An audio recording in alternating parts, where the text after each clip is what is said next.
I ain't even gonna let the beat drop. They hear that sound, they know what time it is. Yes, sir. Uncle Chico, Sunday Night Live. Live and direct. It's another Sunday night. Bag it on up. Sunday night. Make that thing on up, Unc. Another Sunday night live with Unc and Big Dog Chico.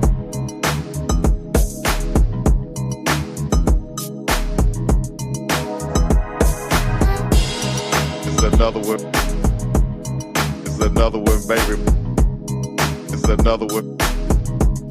Another Sunday night live with Unc and Big Dog Chico. With Unc and Big Dog Chico.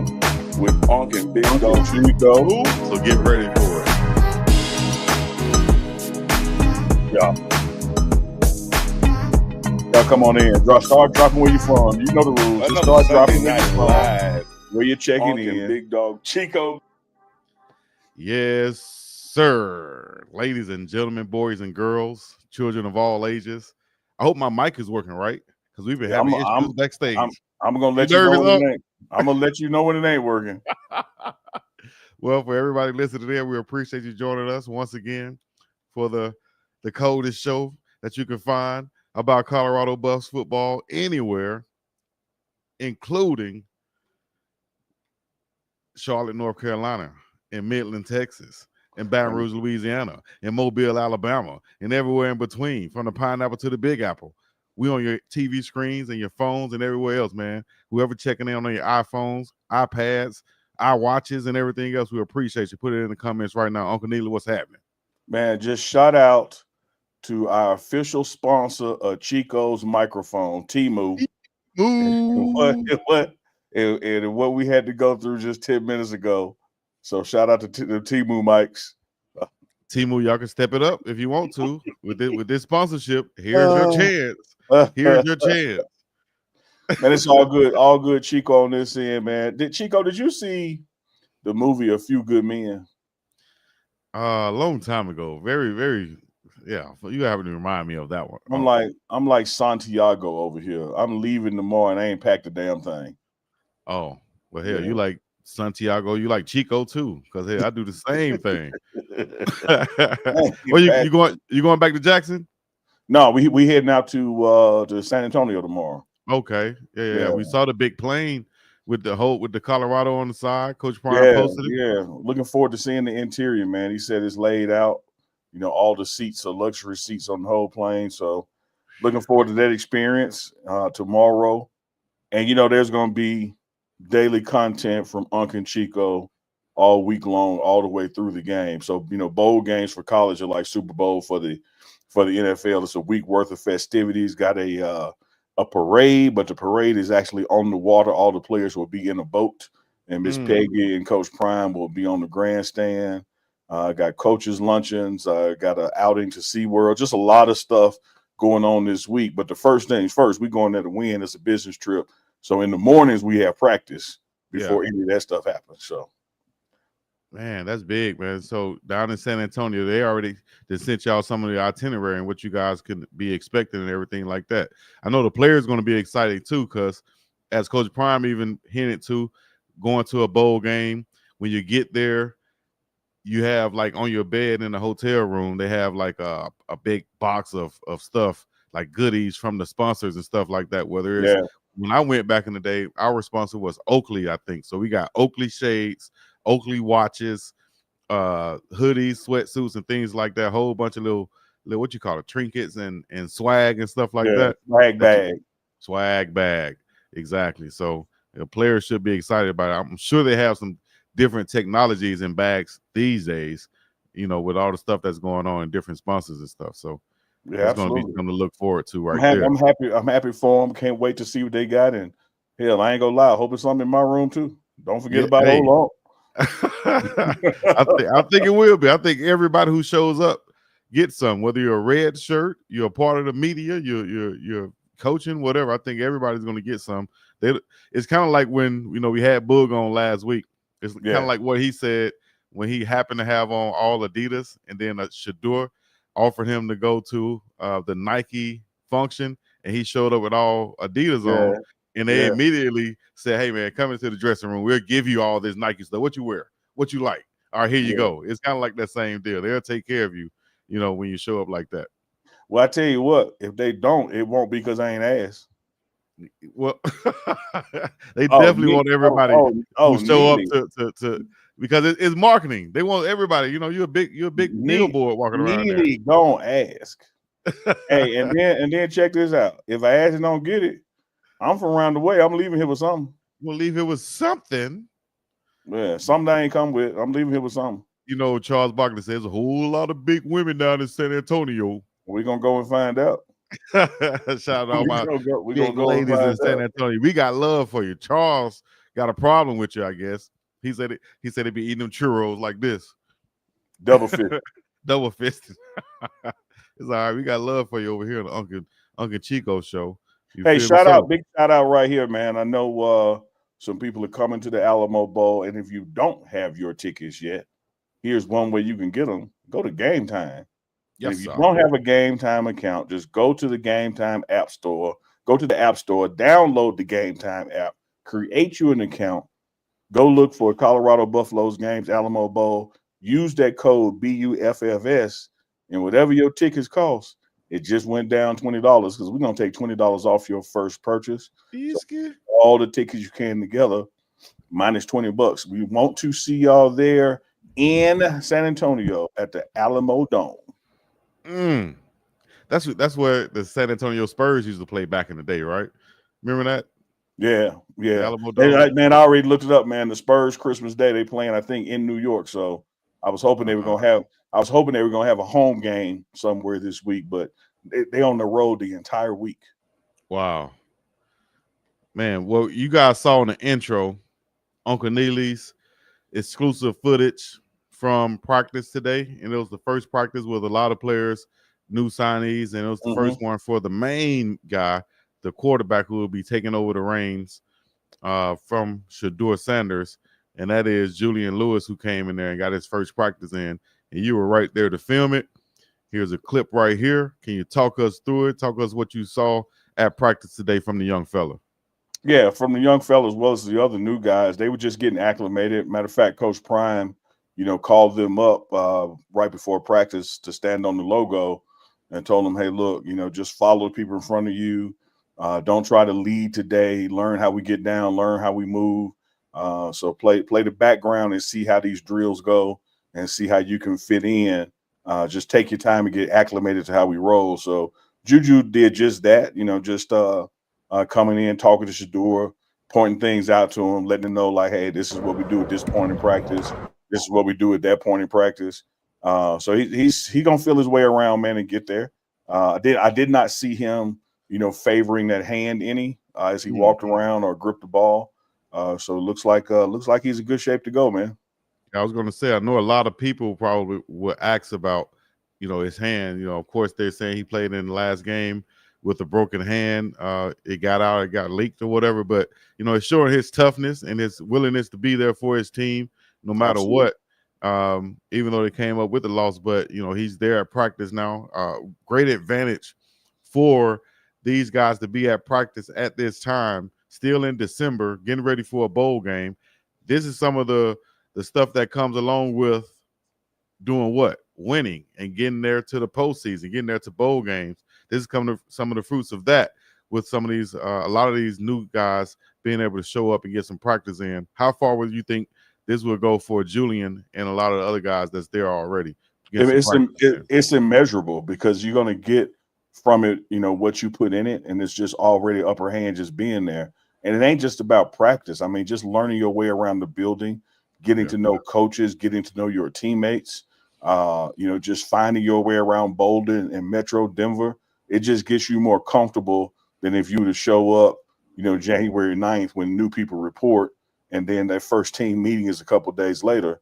Or you just think about back in our day, Chico, if we can age ourselves, a guy like Juju wouldn't have showed up to about the second week of August. It's real like tough. So you're talking about an 8-month, almost a 9-month advantage, man. You can get pregnant and have a baby in that time. So just look at all the learning that he's gonna do between right now and fall camp as an early enrollee. It's going to be phenomenal results for him, putting him ahead of his peers, not only on this team, but his competition on other teams. Yeah. We're going to get more into the practices and everything that's going on. And you talked about him meeting some of these, teammates and upperclassmen and learning who to follow, who to, take and look at as an example. Real quick before we get into our guests that we're going to bring on. That's so important what Coach Prime is telling to the freshmen, because you can go in as a freshman and get with the wrong person immediately and not even realize it. And you could put a stigma on yourself from the rest of the team who knowing that this guy might not be the best person to hang with. Now they see a freshman coming in and being a magnet to this guy. Well, is he that same caliber person? So you got to watch who you go and hang around with.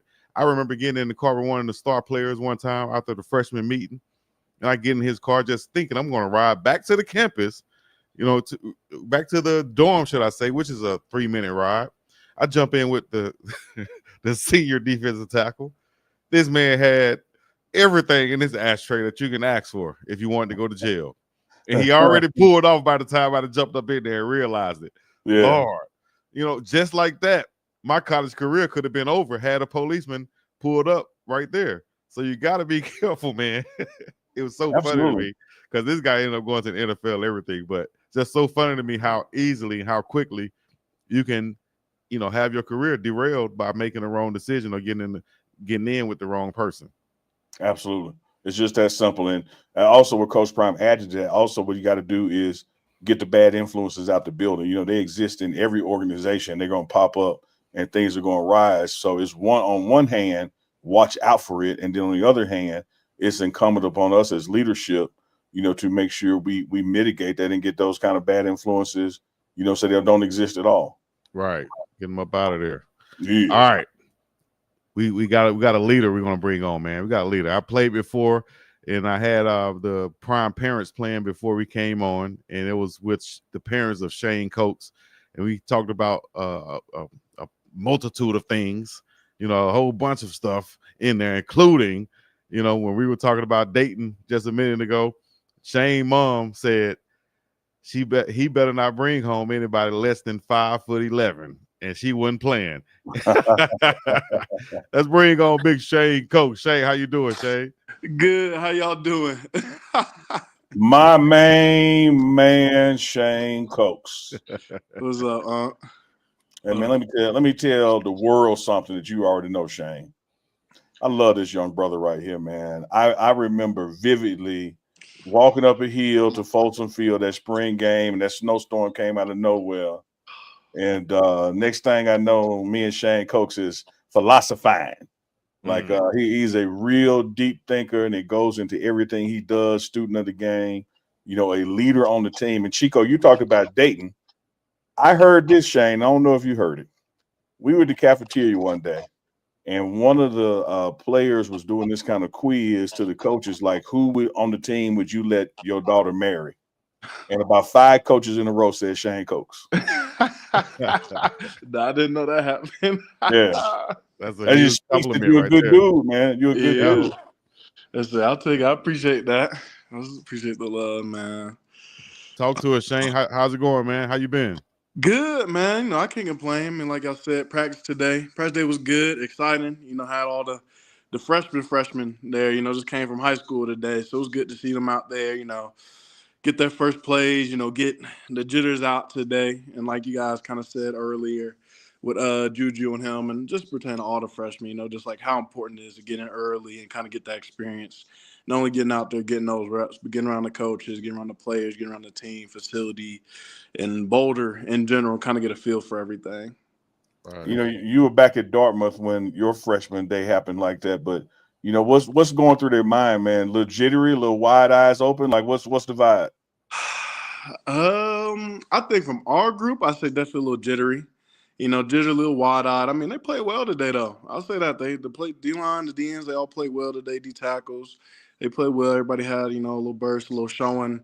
and play. So I think, it's just getting accustomed to things, getting used to being out there, be around the team, be around new people. I mean, obviously high school is different, and just coming in here, even during bowl time, it's, still going up for us. So I think they're just getting accustomed to everything. And I'll probably say the same for all the freshmen that I saw today.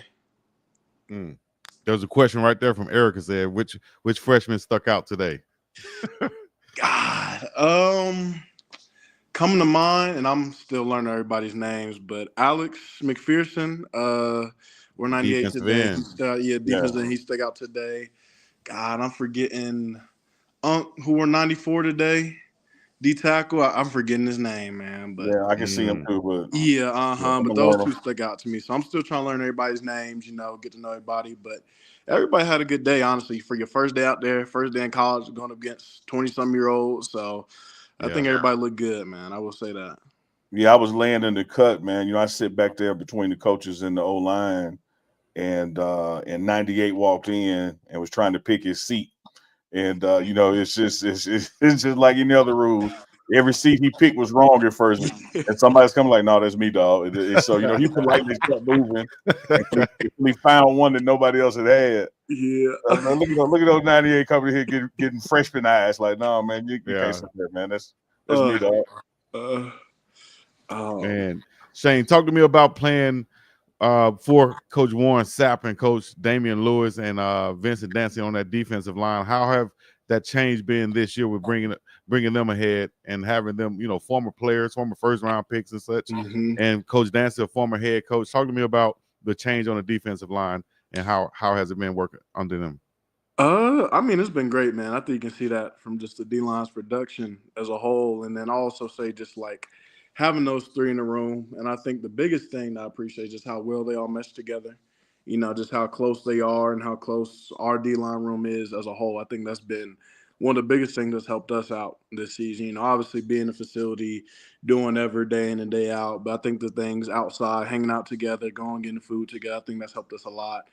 And obviously, Coach Sapp is Coach Sapp, Hall of Famer, Gold Jacket, first-round pick, and just be able to learn under him, being able to learn under Coach D. Lou and Coach Dancy, and just to feed from them, just take all the information that they've been giving us. I think it's shown on the field, and I just think it's shown throughout this whole season just how important it has been to have those three in the room with us. I want to go a little deeper on that, Shane, and talk about what it's meant to you personally, because I know outside of practice, particularly about a month ago when you were nursing a little injury, you never stopped being engaged, never stopped going by the office and watching film, and that door is always open to you, whether it's 6 a.m. or 6 p.m. How have those coaches impacted your personal development on and off the field? It's been big, man. It really has been big. I mean, Coach Sapp and Coach D. Lou, I think they helped me out a lot. Like you said, when I had the high ankle sprain, and that was rough for me, man. I had never been hurt before during the season ever. Even Pee Wee going back, I ain't never missed a game. So just going through that, just still trying to stay engaged, stay focused, be around the team. It was hard, not being out there, being able to play, be with the guys. But I think just coming in, talking to D. Lou, talking to Sapp, and they both have had the same injury before when they were in the league. So just getting their experience, hearing how they dealt with it and went through it, I think it was really important for me. And just to be able to have someone to talk to during that time was huge. I had a high ankle sprain before, and I used to get it shot up back in the day. They used to shoot like directly in it, and then I'll go play, and then by halftime it'll be worn off, and I'll be limping. And people don't realize how tough it is to come back from that. Can you talk about some of the rehab you had to do, and how long did it take to recover from that? Gosh, man. So what happened? The second half of the Cincinnati game, and then I missed didn't practice that bye week, and then missed the 3 games after that and came back Oklahoma State. So out 4 to 5 weeks, and honestly still dealing with it, still going through it. Some days are better than others. Like, the day was a little sore after practice and stuff like that, but much better than when I played in Oklahoma State. But you know what?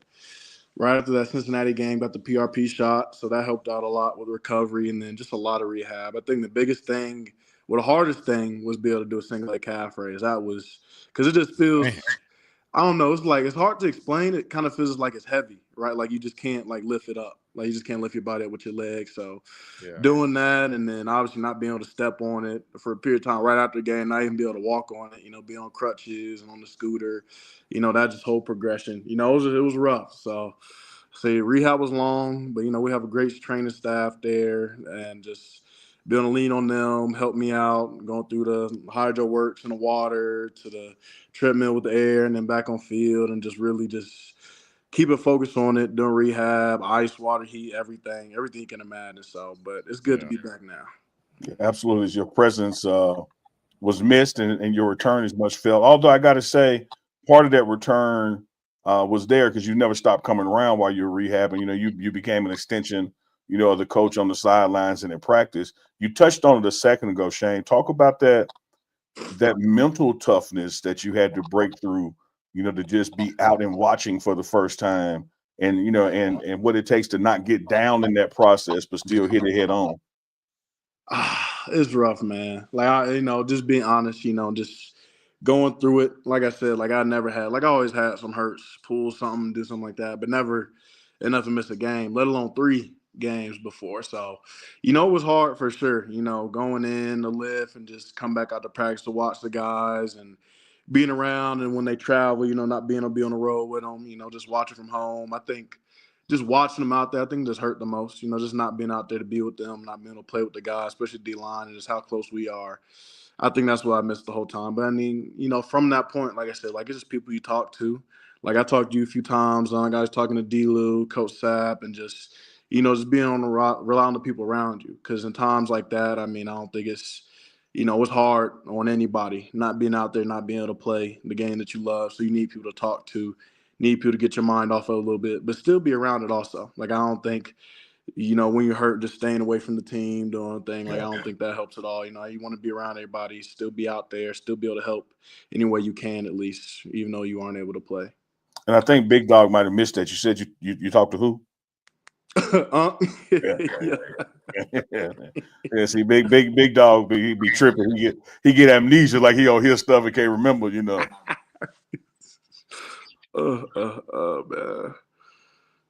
Now he got the T-Move mic. Yeah, he he muted right T-Move now. mic is back. Like I told y'all, tonight's show. My bad. His T-Move mic. Hey Shane, you were one of the first. You were one of the first guys to come side with Coach Prime, and you kind of like set the standard of the type of guy that Coach Prime wanted to bring in, and you took on that leadership role. But you've seen the difference from last year and to this year to get to this point right here. How much pride do you take in that, into making that decision to come play with Coach Prime in Colorado, and now being in the position that you're in right now? A lot, man. Definitely a lot. I think it's funny when you just like look back on those times and just it was only a year ago, but it feel like so long ago. In a way, I don't know if you feel the same way. Just like how many different, I guess, sort of teams we done had, like the spring, and then obviously last year's team going 4-8, and then even this past spring losing a few people, obviously not as many, and then just the final team we have now this year. And I think just looking back on the growth of obviously myself, the team as a whole, just the culture also of Colorado, I think has been a big change. And, I like to think I had some help with that, on defense and the team as a whole.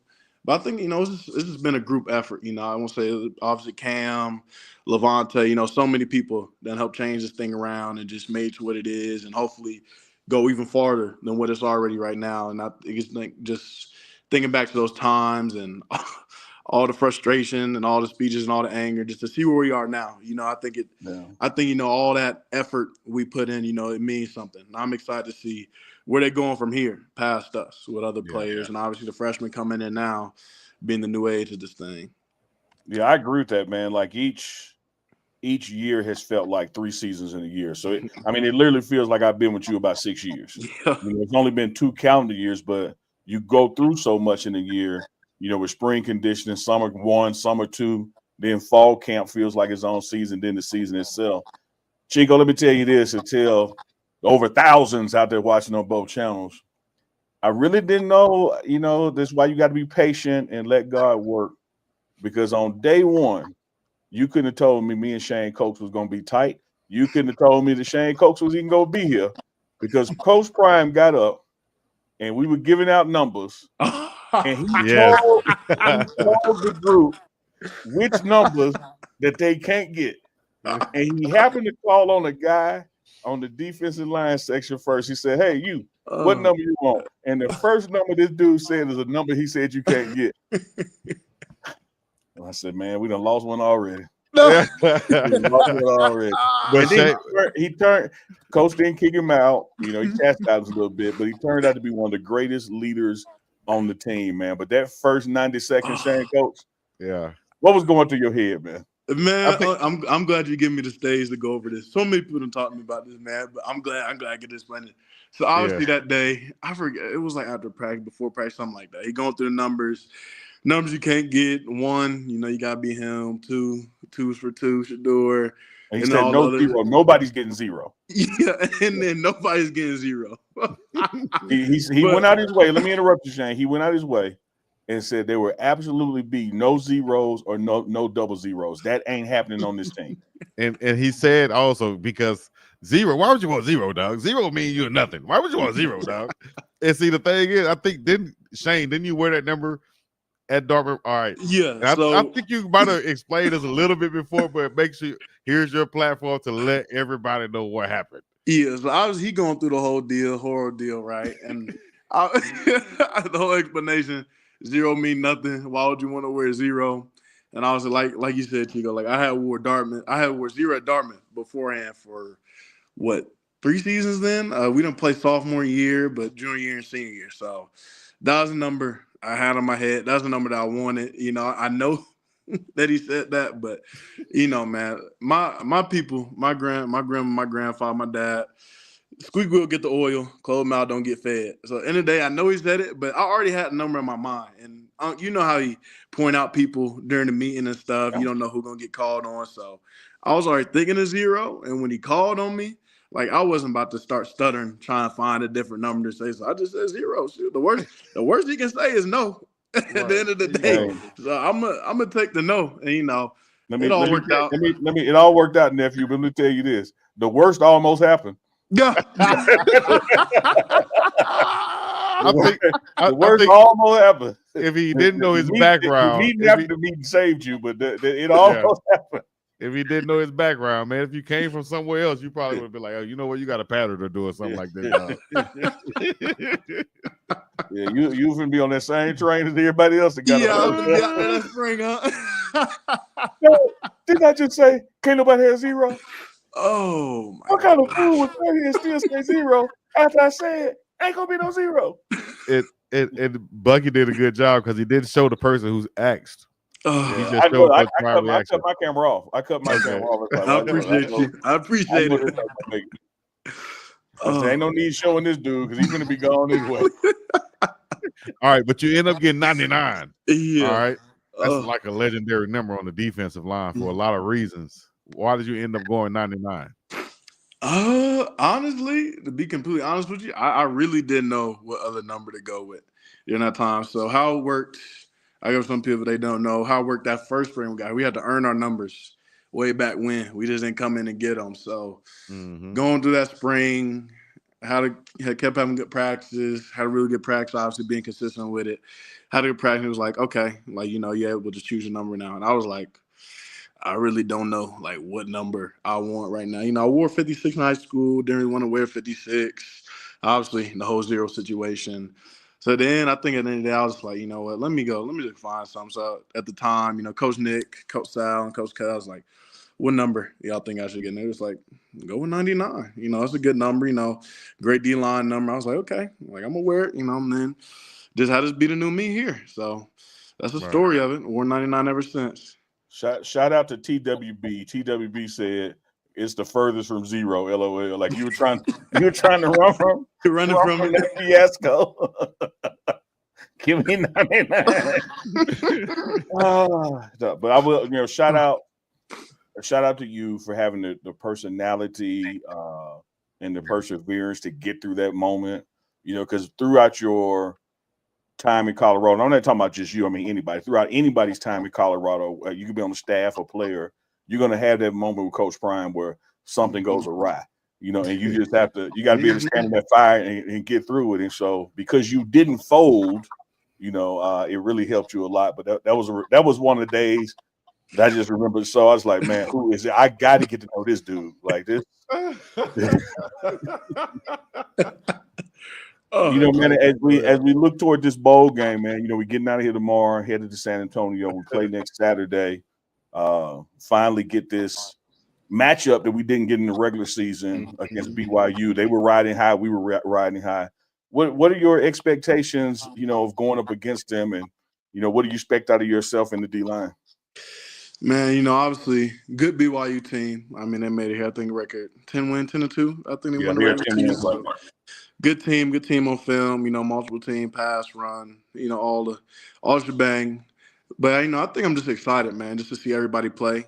Some of us out there for the last time. I think just putting on a stellar performance, man, especially for myself, not being able to play the full season, being able to come back against Oklahoma State for senior night, but still being honestly about 65, 50%, just excited to be out there, just have another great game to end this college career, just to see everybody play, honestly. I think that's one of the bittersweet things about it being your last year. I guess it's kind of like my second last year, at Dartmouth, my senior year, and here, just being able to see all those guys, went through it with, and especially here, how we kind of built this thing up a little bit and just see everybody, just excel and have fun and just ball out this last game. And that's what I'm just so excited to see from the D-line, from myself, from the defense, offense. I think that's going to be the most fun thing, just be able to celebrate afterwards with everybody. Yeah. Well said. All right, we ain't going to hold you too long, but I want to give you a chance to give some shout-outs, man. Shout-out from your family to your friends to your teammates. Shout them out right now. Here's your chance. Man, obviously shout out mom and dad, brothers, sisters, nieces, Skylar, Rowan. Shout out to all Colorado football team, everybody, offense, defense, specifically D-line, D-Lou, Sap, Coach Dancy. Man, just I guess it's a final message, man. Just be able to see this thing through, just be a part of this thing, and just excited to see where it goes past me, but past everybody, who's going to be here, man. I think it's been a ride for sure. It has its ups, had its downs, but I think, obviously this season didn't go how we wanted to, but still just how much we improved, man, and just how much I see the team improve and how much the culture has changed around here, just the way we approach practice, how we practice, the energy during practices. Like you said, it feels like we've been here for 6 years, man. Just how much it's all grown and changed. But I've loved every minute of it, the ups and the downs, and I'm just so excited to go out with this bowl game, everybody, man. And thank y'all for having me on tonight.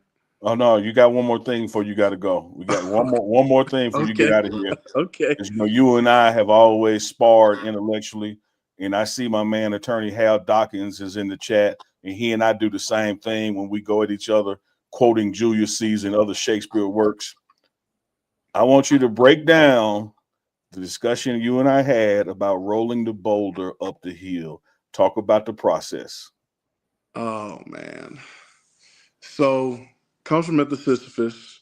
Obviously, the general myth, Sisyphus, I forget the whole story in Greek, but that was his punishment, to roll the boulder all the way up the hill. And before, he gets there, it rolls all the way back down.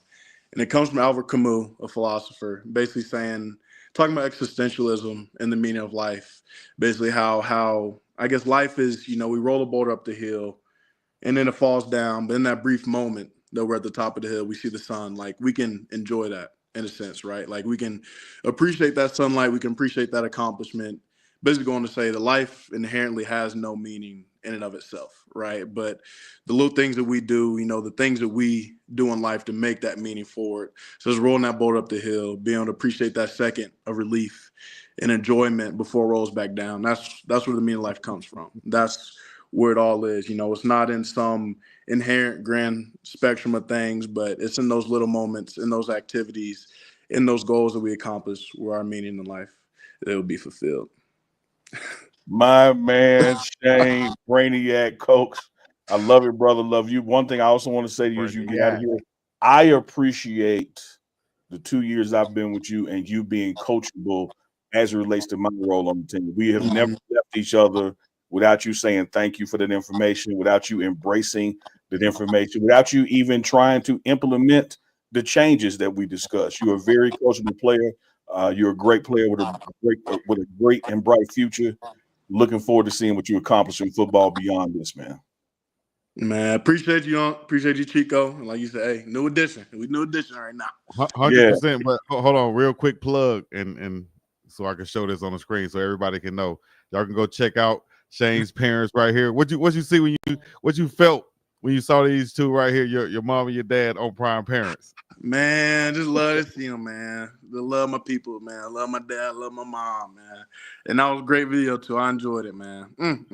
All right, you guys want to check that out? Y'all know what to do. Make sure y'all type in Prime Parents and Shane Coates. You can find that online right now on Big Dog Chico channel. Shane, we appreciate you, man. 100%. Go out there and get them. Do your thing in the bowl game. Yes, sir. Appreciate. Oh, sure. One more thing. I was about to say, I do have a blog. It's called Throwing Rocks at Tank. So, more kind of like the same thing, philosophy, writing. So, I don't know if anybody on here wants to read that. Appreciate that. You can always go find that. It's called throwingrocksattanks.com. You can find it through social media, Instagram also. But like I said, appreciate y'all too, man. Appreciate y'all having me on tonight. Man, love what y'all do. Love what y'all doing for us, man. So I'm going to throw a rock at your ass tomorrow when I see you. All right, Shane. We appreciate you, Shane. Uncle Dealer. Yes, sir. Man, that was Shane Coates, man, number 99. Great young man, great teammate, great athlete, great player, great leader on this team.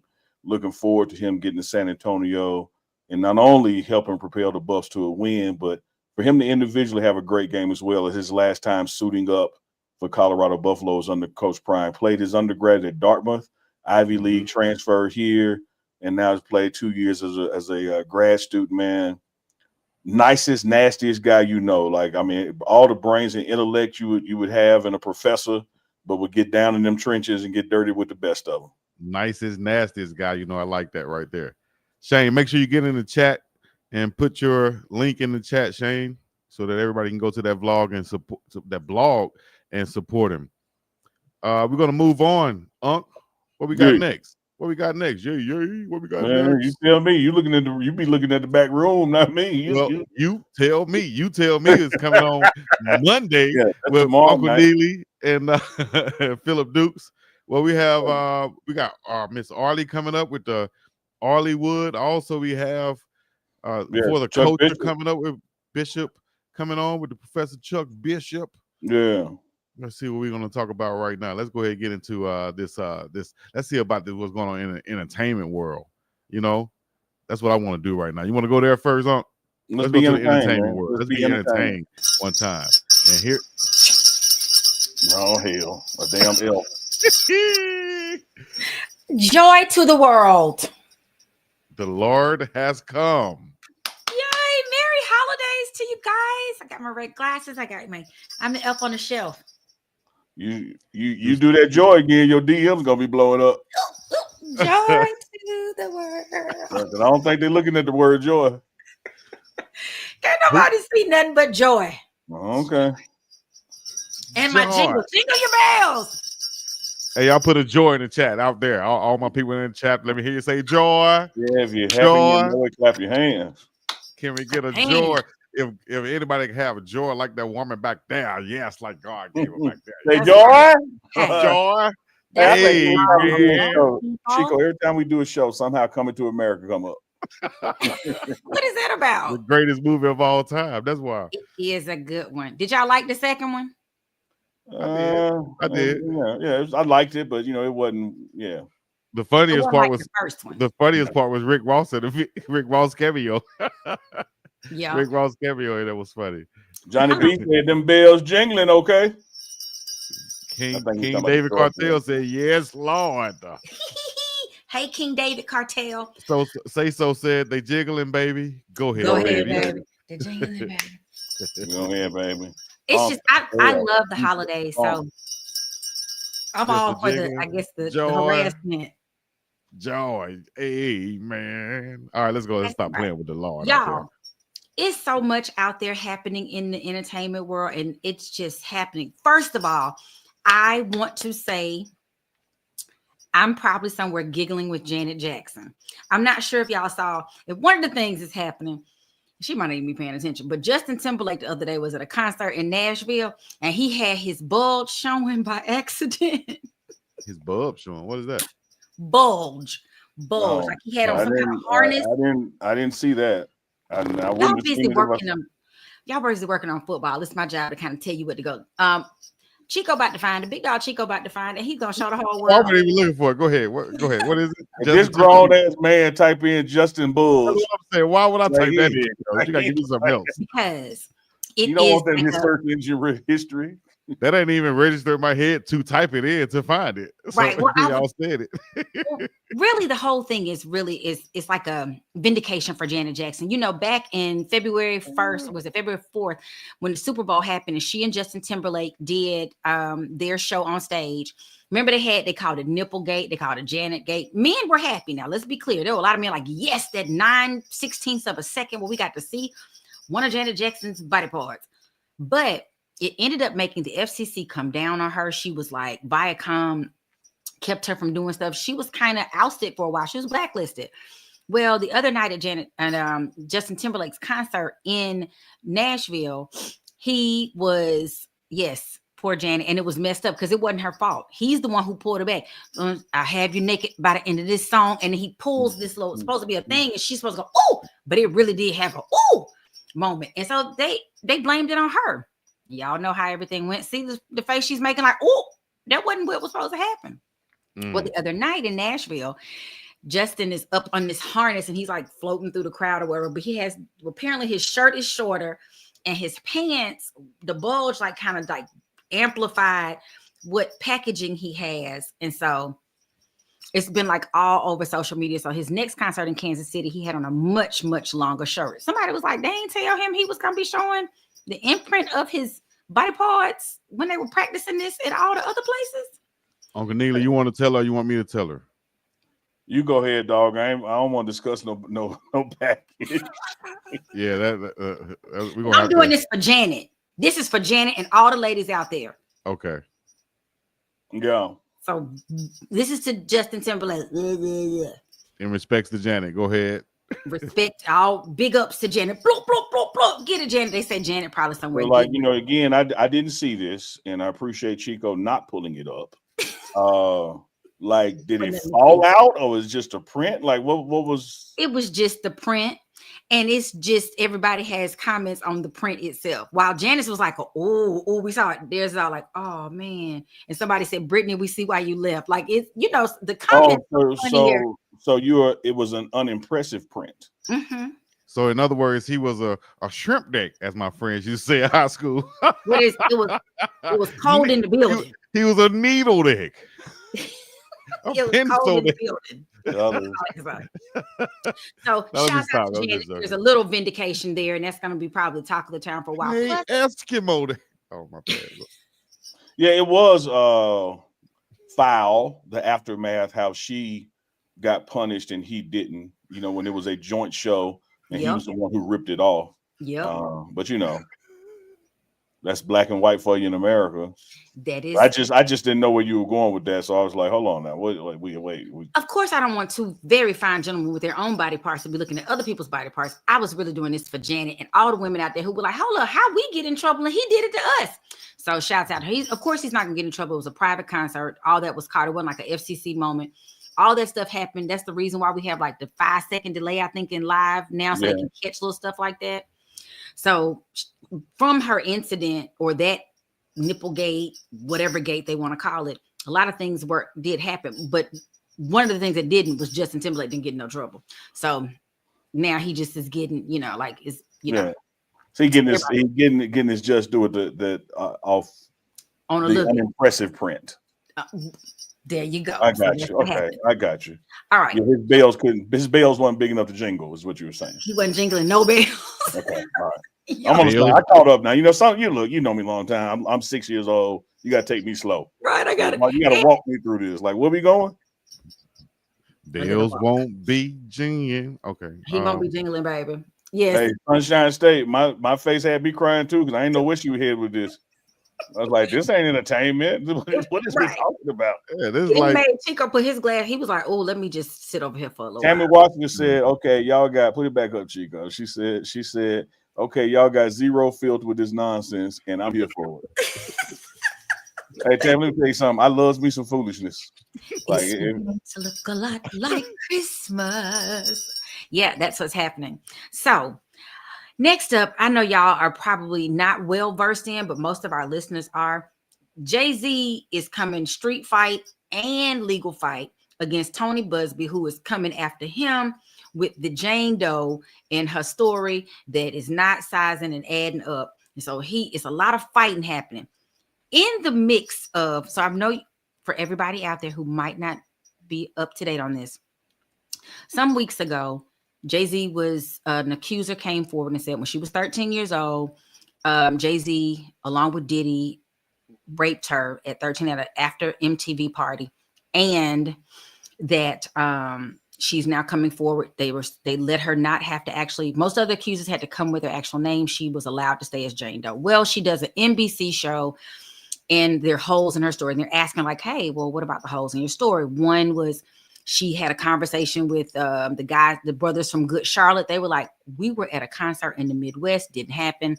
Another was that her dad came and picked her up after the alleged incident. Her daddy was like, I feel like I will remember driving to come get my 13-year-old from New York City. It was alleged that she drove all the way from Rochester to the party at 13. A friend brought her. Well, that friend is now deceased, so they can't check it. Like, it's a lot of little inconsistencies at whole. So Jay-Z, of course, goes to court and says, I want them to throw this out because look what she's saying. She's like, I'm willing to take a polygraph. Well, polygraphs are not admissible in court. Busby, the attorney the gentleman on the right with a nice pink tie, has come after Jay-Z saying, we're going to fight. Jay-Z is like, this ain't what you want. I'm coming with my own fight. And so, yeah, they are battling it out. So, as y'all know, Jaguar Wright, who has a lot to say about all of everybody. You don't never want to get on her bad side. She was on your favorite show, Big Dog, on what is it, 5150? 5150 show. Oh, yes. He was on there, and he kept saying, I don't want to get on your bad side because you get on that blue couch and you go in on people. She has gone in on every celebrity you can think of. Mary J, Jill Scott. She tells Orlando's business. Like, she just puts it all out there. So she films herself talking to Tony Busby's law firm, saying they contacted her. She'll be working with them on this case because they want to know what she knows. Tony Busby is like, because I guess it starts to make his story less credible about the people he's bringing in. So he's like, no, I'm not working with her. So then she goes back and she's like, no, I am not working with Tony Busby. And now she's like fumbling with her words. So we don't know what's going on in the background. But y'all, this is like some drama from, I almost say a drama from your mama, but it's the only thing I can think of that rhymes. Yeah, so that rhymes. He's involved in it. Jay-Z and what's his face are fighting back and forth. They going to court. Like, it feels like it's about to be a street fight. Yeah, seemed like it. I mean, if I love what Jay-Z is doing, like if he is innocent, he should fight back, and he should fight back with everything to clear his name. Because as we discussed, I think it was last week or maybe the previous week, when it gets to the criminal side, you have the right to face your accuser in open court. You can't just say allegations and stay behind a black screen. Like, you have to say who you are, and I get to look in your eyes. So, we know Beyonce behind it anyway. She making Jay-Z do it. I mean, he has a daughter that's 1 year from the age of the person he allegedly assaulted back, I think they said 27 years ago. So what's interesting to me is how Jaguar Wright is going to insert herself in all the stuff. And I saw a comment, people say she was an insider. She was there. She did all this. But it is, let me see your opinion on this. Do you think it's her job to go around telling everybody business? No. And let me also say this. I don't know who she is. Like, I know the name and I see her little commentary blogs and stuff, but I don't know where her credibility is established from. So let me frame it this way. When somebody tells me Jay-Z and Puffy, well, he was Puffy at the time, did ABC, doesn't matter what ABC was, what was credible for me in that, I've seen them together, not in person, but Right. magazines, TV shows, movies. I've seen them together. Like, I don't know how she's an insider where I can trust what she's saying. I don't know her to have been in their clique or hanging with them on their label. Now, all that may be true. I'm just saying I don't know. You don't know it. So I don't know her credibility when she's saying everything she's saying. I'm much like Cora Hogan. I know she be saying it, and I know she don't care about how she say it, but I've never put a lot of stock in it personally because I don't know her basis. You know, like if I was sitting here saying something about Chico, one, is believable. People know I know him. Even if you don't believe what I'm saying, you do know I know him. I don't know if you know these people. Yep. She was a singer, like right here. She was I think she was singing on the background a lot of his songs and song Cry. A Woman Now Cry. you're bringing me up to speed. Okay, now so they have a relationship. But it was Yeah, just for the unplugged part. I don't think he knew her. Like, she wasn't the original singer on it. You know how as a singer, they might hire you like in a city that they're coming to. And when he did Unplugged, she did do what is it? Woman Cry? No. Song Cry. Gotta make the song cry. That song. Yeah. And so she did that background. She killed it. She had a great vocals on it, but she is not the original singer on the song. And she's not seen in any other spaces with him. And when you look up, like somebody said you her find it in Frog Hair. Huh? Somebody said you find it in Frog Hair. They said they don't want to hear about that. They want to hear about you. Easky. I got that joy again. Joy. Hey. Okay. Somebody. Yes. This whole thing with them is, and one of the listeners posted that it's not over. The judge is not thrown out. And it takes a while for them to throw that kind of stuff out anyway. It's probably going to be into the new year before that happens because courts are going to slow down for the holidays and all of that. Absolutely. This is about to keep going. Now, the last thing I want to tell y'all about was we got, what is it? No, I'm just imitating you. You like this seemed like it'd be real sassy. No. Yes. So during the holidays, it's lots of weddings, lots of stuff going on. Shout out to, and for those that are listening in from Atlanta, who are we talking about? You put my Reverend up, Reverend Brown. This man been my Reverend since I've been a little bit of boy, and I love him dearly. Reverend Brown. Feels so lovely here tonight, doesn't it? And then when that ragged ass saxophone come in, Reverend Brown. Yeah, this is a soul glow moment. So let your soul glow. We sorry for distracting you. Go ahead. It's okay. It's okay. Turn around, lady, for me, please. All right, my bad. Chico and I both got ADHD. We have focus problems. So we do. Sorry, and I do too. Do y'all take medicine? Well, the kind you smoke, but not the kind you swallow. Bless them hearts. Yeah, our medicine burn. You don't swallow it; it burns. No swallowing. Okay, so Jamal Bryant, who's a big pastor, he took Eddie Long's. For those in Atlanta and just in the world, a lot of them know him. Jamal Bryant got married. He used to be married to Giselle Bryant, who is on Real Housewives of the Potomac. I used to say Potomac. That's not right though. Potomac. Anyway, he just married Dr. Carrie Bryant about a month ago. But sadly, we're going to be in. So shouts out to them. But we have Chance the Rapper and his wife have decided to call it quits. And I hated at the pause Neely at the holidays. On top of them calling it quits, we got Papoose and Remy Ma battling it out on social media. Yeah. I've been keeping up with that one. They going keep it up with that one. Yeah. For over a year, there have just been rumors like Chance the Rappers and his wives is much quiet. They've only been married 5 years, but they have a 9-year-old and like a 4-year-old. But Papoose and Remy Ma, and now guess who Papoose dating out there in the public world, or allegedly dating? He's dating the boxer chick. The boxer chick. How about she ain't but 1 year? She the same age as his oldest daughter. Get it, don't stop. I didn't know the age, but I'm pro Papoose right now though. Let's go Pop. I mean, the girlfriend was born in 95. The daughter was born in 96. Another daughter. They'd be good friends. So they all gonna just go shopping and do nails and hair. They'd be good friends. I just think that if you look at how all of them look, somebody said they posted that they all have a type. Like Remy and Papoose have a type. They all kind of look alike. Remy's new guy, Papoose and Clarissa and Remy kind of look alike. So Hey, more power to them, man. Yeah, that's what got my attention at first, Chico. Not they look alike, but that Remy had a guy before he had a girl, but she tripping on his girl when he wasn't tripping on her guy. And she can't trip too hard because this girl is the heavyweight champ. Heavyweight champ. I'll be like, you can have him, girl. I'm about to fight you about that. But Remy, all you can do is threaten her and be like, I'm the hardest in the world. I'll bust them guns on you. My people got people. Da, da, da, da. But what you gonna do though? You know what I'm saying? So when it comes to that, I would just leave it alone. Yeah, you won. Right. Yeah. That would be knocking me out. No. That would be me. So I feel bad for them. And then the constant fight is not Offset and Cardi B. They fighting and battling. He won't sign the divorce papers. It's just he be sending her messages talking about something. Oh, I missed that. You know what? That WAP. And she like, I'm sure the world see you still after me, but yet he over here.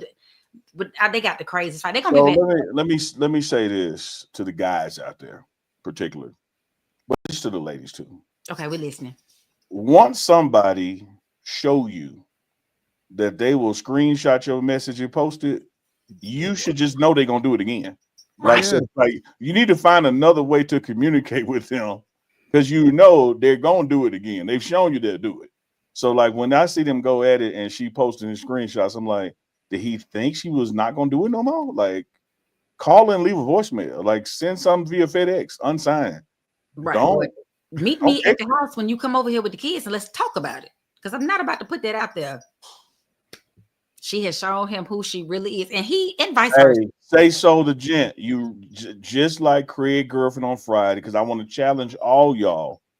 When she answered that phone, it's a dude in the bed with her, but y'all missed that part. Yep, with some dicky pants on. Right, it's a dude laying in the bed with her while she on the phone. Yeah, watch the y'all gotta watch it. Y'all gotta watch. You gotta watch it at least 30 seconds. And she in the bed. It's a dude laying on the side of her with his back to her, and she mad at Craig for Felicia or somebody stopping by who clearly he don't want nothing from her. And she was on the phone with a dude in the damn bed. I totally missed. Oh, you missed it because you missed it because you're a girl. You was on her side. Exactly. Look right there. Look, Neely called it. You missed it because you was on her side. You didn't even realize she on the phone, chastising him, talking to him. And I talked to my sister, baby, daddy, cousin, auntie, brother, and they said, and tell me who she was. She got a man laying right next to her. Y'all, I was today years old when I learned this. It just messed up my whole.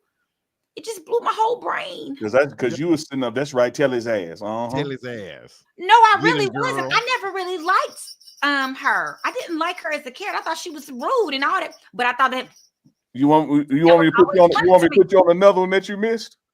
What? Get him on. The very beginning of Friday, Ezel is running down the street with boxes in his hand. He stole the box.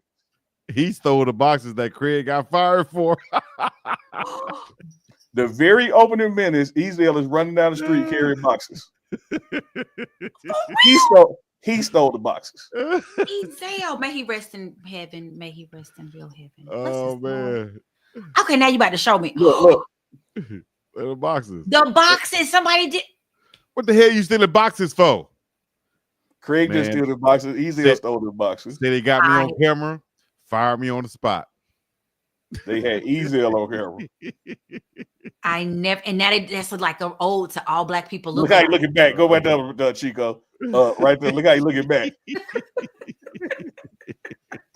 That is an old. That I guess they're trying to throw that all black people look like. So when the boss thought he did it, they all just look alike. Cause he and Craig don't look nothing alike. The crazy thing is, I watched Friday After Next last night. I fell asleep on Friday After Next last night. The Christmas, the Christmas movie. That's what I watched last night. So shout out to that whole series. Nice Cube. Series. Wow, look at me learning stuff on the the phone, challenging your man, and got a dude laying next to you. That's how you do. Fun fact, real quick on the entertainment minute. And since you just mentioned Pinky, I met Pinky, aka Clifton Powell, when I was 14 or 15 years old, when we were filming the movie Selma Lord Selma for Disney. Y'all go check that out. Selma Lord Selma from Disney. And that movie was made based off of the book that my mom co-authored called Selma, Lord Selma. So that's a fun fact for you guys. And I Man, met that's an Clifton awesome Powell fun fact, man. on the That's Edmund awesome. Pettus Bridge. And I'll That's never all right. forget, he was Pinky before Pinky. This was way before that role. And I remember he said to me, "Damn, you a big motherfucker." Damn, man, my son. You ain't never met no Clifton Powell. Oh, there. Yes, I did. Well, he played my fiance on a TV show that I played on with B. What is her? She's a comedian, and the name Finding Happy. So he played my fiance, and I thought that was it was cool. And he's so Pinky all the time. Right, that's him for real, man. I'm telling you, that was here. him before the role. I said, Yep. damn, actors are this cool because He's so you a cool. big motherfucker. Damn, boy, my And he's a son is big. Pisces. That's why he's so cool. He a Pisces. All right. He a Well, Pisces. you got any more entertainment news for us before we get on to the culture? Because we've been on here a while. We Yes. appreciate everybody rocking with us. Y'all let us know where y'all checking in from, how you checking in. Have you ever been down to Selma for the Bridge Crossing Jubilee? If you haven't, it's going down.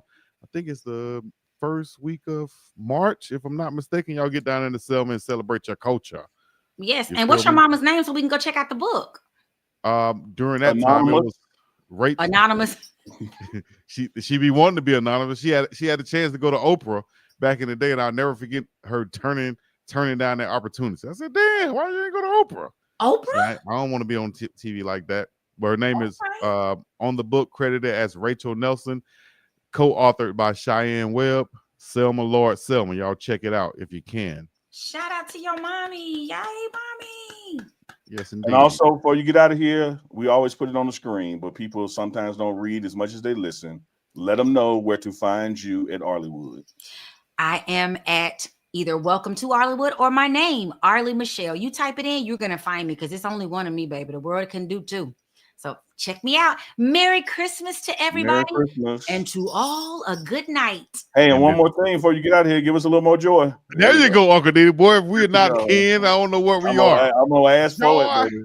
This is one for me. It's for the chat. It's for the people at home. That's for the people in the back. I You know we're going to take care of the joy. chat.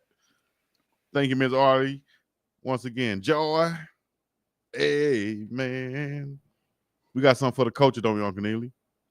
Man, we got to do it for the culture. I know you look. Let me tell you something, Chico, before you bring on my man, Dr. Chuck Bishop. Let me tell you something. We do these shows live on Sunday night. We say we're going to do about an hour, but we don't answer to nobody, Chico. We can go hour 10, hour 20, hour 30. We got still over 1,000 people watching with us on both channels. We're going to rock out. Yeah, we're going to rock out. So we still got to always do our regular segment for the culture where Professor Charles Bishop from inside the HBCU Sports Lab comes on and breaks it down to us, the latest news you can use and what's going on in HBCU athletics. He blinking like he been drinking at John Daniels. Well, I'm blinking because I appreciated the joy that you all provided tonight. So, say joy. Joy. Amen. Professor Charles Bishop, what's going on this week, man, in the culture?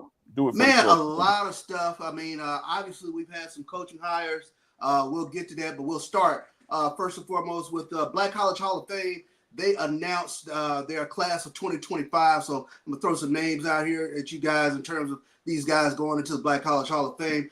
Henry Dyer, great defensive end from Grambling State University. Rashawn Mathis from Bethune-Cookman University. He's going into the Black College Hall of Fame. Jaquay Nunnally from Florida A&M. He represented those great FAMU teams in the late 90s. Dominique Rodgers-Cromartie, great career in the NFL, former Tennessee State University defensive back. Nearly our friend Jay Skywalker, he's going in, representing Howard. And then a name that a lot of people don't know, but he was probably Eddie Robinson before Eddie Robinson, and that's Fred Poplong. 3 HBCU national championships, a number of SWAC championships from Wiley and Prairie View, but really won a lot of championships back in the 20s all the way up through World War II. So a name that goes back into history, those guys. So congratulations to all those guys going into the 2025 class of the Black College Hall of Fame. Yeah, that's my guy Jay right there who called the games, right? Yeah. Yes, indeed. Yes, yeah, indeed. he was quarterback at Howard, and fun fact, he and Coach Flea were roommates when they were at Howard, and Coach Flea later went on to be the head coach at Howard. Yes, indeed. Yes, indeed. So that's huge in terms of those guys getting the call. Still, man, we got to get Jimmy Smith in there. Yeah, you talk about tremendous college and pro career, but still got to get some my guy Jimmy Smith in there. But a great class going in 2025. Yeah, I think one of the things that happens, man, that needs to be underscored here. Appreciate that excellent report on the Black College Hall of Fame. But as that parlays into the Pro Football Hall of Fame, I think that some of us need to really realize you have to compare the numbers of your era. And could you tell the story of your era without mentioning your name? And so if you look at now in the past happy NFL that has become the protection of the quarterback that has happened, you may look at a Jimmy Smith's numbers and say like, oh man, well, it's not what I thought it would be. But go look at and compare to his era and then behind him. Same thing with Harold Jackson, 00 Soul, who came out of Jackson State. When you look at his numbers when he did it, they were Hall of Fame numbers at the time. But as time goes on, people forget, man, that is damn funny when somebody just put on their screen. Yeah. Somebody just said they thought he was Charles Dutton. Rock is in the bill. Let me tell you this, man. I hate the chat. The chat giveth, the chat taketh away. Blessed be the name of the chat. We are live. I'm trying to be like, I'm trying to talk about like we put, man. Come on, y'all. Lord, Y'all go. Papa, man. Take it away. Yes, it does. Shout out to Rock, based in Baltimore, Charles Dutton. Oh, hey, speaking of Rock, Charles Dutton, the show based in Baltimore. He also played on Rudy in Notre Dame. Yes, he did. We'll say CFP for a minute. Yeah, that clap. Yeah. Go back to the course. Go back to the course. I can't let the chat distract us. Well, man, we had some coaching vacancies that were filled, and I'll start first with Prairie. They got a guy, Tremaine Jackson, who was the head coach at Valdosta State. Tremendous 3 seasons at Valdosta State, 28 wins there. But he will be named the head coach at Prairie View, as reported by a bunch of HBCU various outlets. But Tremaine Jackson, he is a Texas Southern alum, but he has done tremendous work. Valdosta State, they were Power Division II, came in, resurrected that program, got them playing to the Division II National Championship game just this past Saturday. But now he goes on from Valdosta State to Prairie View. And, of course, the big one, Michael Vick, going to Norfolk State. So I'm sure a lot of people are very interested to see what Michael Vick is going to be able to do at Norfolk State. I'm going to tell you this, Charles Dutton. I'm sorry, Charles Bishop. I'm going to tell you this. If this show only had a sound man, we would have hit the clap button for those 2 black coaching hires right there. Only if we had a sound man. Yeah. Sound man ain't worth a damn. Because I'm gonna tell you this, the sound man should have been hitting that same button on them joys too. Man. I was clapping over here. But I tell you this. The winning that he did at Valdosta State, I think is going to translate. Proven coach. And much like when Coach Prime left Jackson State for Colorado, it happened right after that final game that it was announced to the team that he was headed to Prairie View. I can't personally say enough about Michael Vick and this redemption, if you will, this final step in redemption, like to get this job, to be in charge of young men and his coaching staff at a HBCU. Finally his past can be behind him like it should have been for so many years. You've seen him on network TV doing this thing, but to get a chance at a head coach, I'm so looking forward to seeing when he fills out that staff, who those people are, and then the next season or two where he turns that program around. What an awesome hire. Courageous hire by Norfolk State to give Michael Vick, who, just like Coach Prime, they said didn't have any coaching experience, but when you can pick up the phone and build your staff and how to play ball and be in the organization, Vick is going to do wonderful things at Norfolk State. Yeah, and I think to piggyback on that, I think it's very interesting. A lot of similarities when you take a look at Norfolk State and Jackson State. Norfolk State, they've been kind of running on a treadmill for a while now. Hadn't had a MEAC championship since 2011, if I'm not mistaken.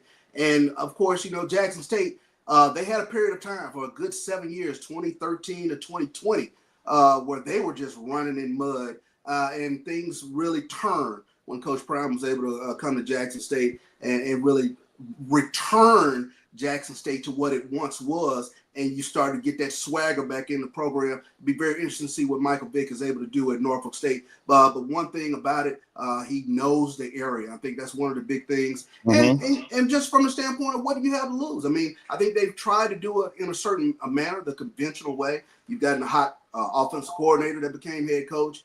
You've got defense coordinator that became head coach. You even had a championship coach in Dawson Odoms that came from a winning program at Southern to come to Norfolk State, and it didn't seem to translate. So it's sort of a similarity in regards to taking a look at where Norfolk State is and where Jackson State was just 4 short years ago. Let me tell y'all this, man. Charles Bishop is too damn intelligent for y'all to be on here playing in the chat. Now y'all up here talking about the sound man wanted number 0, which goes back to the first segment of the show. I love how the chat brings up a joke from the first 5 minutes back to the last 10 minutes. Shout out to the chat. But Chuck, you're exactly right. But let me ask you this: where's Odoms headed to now? Is he out there in coaching limbo, or did he land somewhere? Yeah, kind of out there in coaching limbo right now. There's some other vacancies, of course. Mississippi Valley is still a vacancy that's sitting out there. But I believe North Carolina A&T, they did fill their coaching vacancy with Sean Gibbs coming over North Carolina A&T. I don't believe Delaware State has hired a coach as of yet. So still some coaching vacancies out there in regards to HBCU ball. So it'll be very interesting to see what happens over the next week and a half or so. I appreciate that. Phyllis Porter, she says, do you think that CU will be scheduled to play Norfolk State? That would be an awesome game, CP versus Vick. I love that. Be a nice payday for Norfolk State, nice tune-up. Of course, it's not going to happen this year, but in the next season, that could be something that could happen as well. I like that, Phyllis. Yeah, that would be let me tell you something, Chuck, that you touched on when you talked about something already being successful. When I was watching the NFL shows today, and I forget which one that Vick is on, but when they stopped and everybody on the dais with him reached down and put on Norfolk State hats and gave their commitments to support him in the school financially, you won already. Yes. You hadn't played a game, you won already with that hire, man. Yeah, no doubt about it. The brand identity that you saw on the NFL show this morning with the dais guests putting on some Norfolk State paraphernalia. I mean, that goes a long way. So we'll be interested to see what Mike Vick does at Norfolk State. And I think another hire that FCS to FBS, Alabama State's defensive coordinator, will be taking on the same role at UAB. Ryan Lewis Sr., over the past 3 years, he has really put together some tremendous defenses at Alabama State. He's now taken his talents to UAB. Great hire for UAB in terms of what they were able to do. So, again, Neely, and you've touched on it, somebody gets an opportunity, and that opens up another opportunity somewhere else. So we'll be able to see what he's able to do at UAB. Yeah, that's a move up, man. That's George Jefferson. That's Weezy. That's not a lateral move that you typically see in HBCU sports or the Swagger MEAC, going up to UAB, leaving a defensive vacancy where he's coming from. Then you got the recruiting that he brings to the table for the area. You got players in the portal that he can bring. The list goes on and on, man. I love to hear these potential hires and actual hires that are taking place. No doubt. And then another little bit of sports business, something that is kind of unique that you don't normally see, but Vice President of Intercollegiate Athletics at Jackson State, Ashley Robinson, he talked about a $2 increase in terms of season tickets at Jackson State, but a portion of that money will go towards the NIL, not only for athletics, but also for the band. So you know how the band is a very unique component of the HBCU experience, but you don't see NIL being talked about with regards to bands. So very, very interesting sports business thing. I believe Jackson State and Tennessee State are the only two institutions that have actually gone out and secured something with regards to band being part of the HBCU experience. I love that. And let me say to Ashley Robertson, congrats on what you have accomplished. But man, go up $5. We can get more than that. Yeah, very interesting to see where the price point was. But like you said, just go up 5, do a 3-2 split. To think out of the box. Yeah, go up 5, do 3 to football, 2 to the band. Folks love the boom. Ain't nobody gonna run off from that. With the success that TC is having, this is the time, to get people to buy in. He hit me the other day with the 40 JSU by 40 campaign. Yeah. Looking for 20,000 supporters, give $40 a month. Quickly hopped on that. So some great things popping down there at Jackson State University under Ashley's leadership, man. No doubt, no doubt. Like you said, strike while the iron is hot. A lot of inertia from Jackson State winning the Celebration Bowl last week. And then last bit of news in regards to the Celebration Bowl, viewership went up by 37% over last year. But this year's television ratings for the Celebration Bowl, it topped out at about 2.6 million viewers that were actually watching the first bowl game of bowl season. It didn't have the competition from the NFL or any other bowl game during that time. So great news for John Grant, executive director of the Celebration Bowl. Yeah, Kimberly Baker says the HBCU bands are an entity and deserve NIL. I've always said, and Chuck can back me up on this, that now particularly with Jackson, speaking of Jack State, you can't tell me that those are not student athletes. When you look at what the Sonic Boom does, what the J-Sets do, what the cheerleaders do, they should be right up there with football and basketball in their opportunities. Oh, no doubt about it. I often joke that I was awakened 5 days a week, 6 days a week, because the band practice field was outside of my dorm room. And without fail, 4:45 a.m., I heard the drum cadence coming down to the band fall. So, like you said, they are undoubtedly student athletes, part of the HBCU experience that everybody so enjoys with regards to 0 quarter, halftime, and fifth quarter. Yeah, for the way you let you get out of here, Chuck Dog. For the culture, Notre Dame has a brother head coach, and what a win. Talk about it. Huge win for Notre Dame. And when you take a look at it, I mean, it was convincing. I think that's huge. And it'll be very interesting watching Notre Dame going forward, because I think they have a very unique something where they can kind of grind you down, if you will, in the second half of games. That offensive line gets to leaning on you. So it'll be kind of interesting to see how far Notre Dame can really take it. There are times when I've seen them go against Alabama or seen them go against some of those SEC teams, and I said they just didn't have enough. They didn't have enough speed, or what they didn't have enough in their pockets. But that team that they have right now, this is a team that could be scary going forward.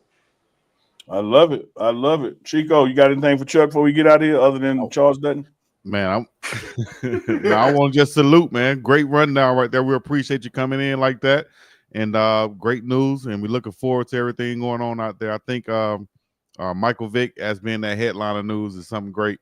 I think it's going to lead to more that type caliber player, former player out there getting head coaching job. We've seen Ray Lewis in the news earlier with the FAU job that he was considering or he interviewed for. So we might see him in the future and a few other guys. So, we appreciate that once again for the coaches segment right there, guys. Chico, man, I appreciate you guys bringing me on. And before I get out of here, man, Neely, that was a bang-up interview with Coach Prime, man. Yes. I can't say enough about it, bro. That was, I mean, I'm tugging on him right now. So, hey, well, I'll put it where you can reach it, because ain't nothing like a good third down. Man, it was look at Chico face. It was thank you for those flowers. It was wonderful to sit down with him. I've done many of those with him, but that was one of the most salient, calm, just two brothers talking, and the camera happened to be rolling. I think many people got to see that wasn't a Coach Prime interview. That was a Deion Sanders interview. Very much so. Very much so. I couldn't have said it any better. Yes. Well, there it is for the culture. Y'all stay tuned for more. Charles Dutton in the house. Yes, thank you, good brothers. Appreciate you staying up with us. Yes, sir. Already. All right, guys. Hey, once again, Uncle Neely. Hey, man, we had 3 great segments right there. Yeah, man. A lot of Big joy chain Cokes. A lot of joy. And a lot of information right there with Professor Bishop one time. I got to get the Dutton out of my head now. You didn't. Dude, I was trying to maintain, man.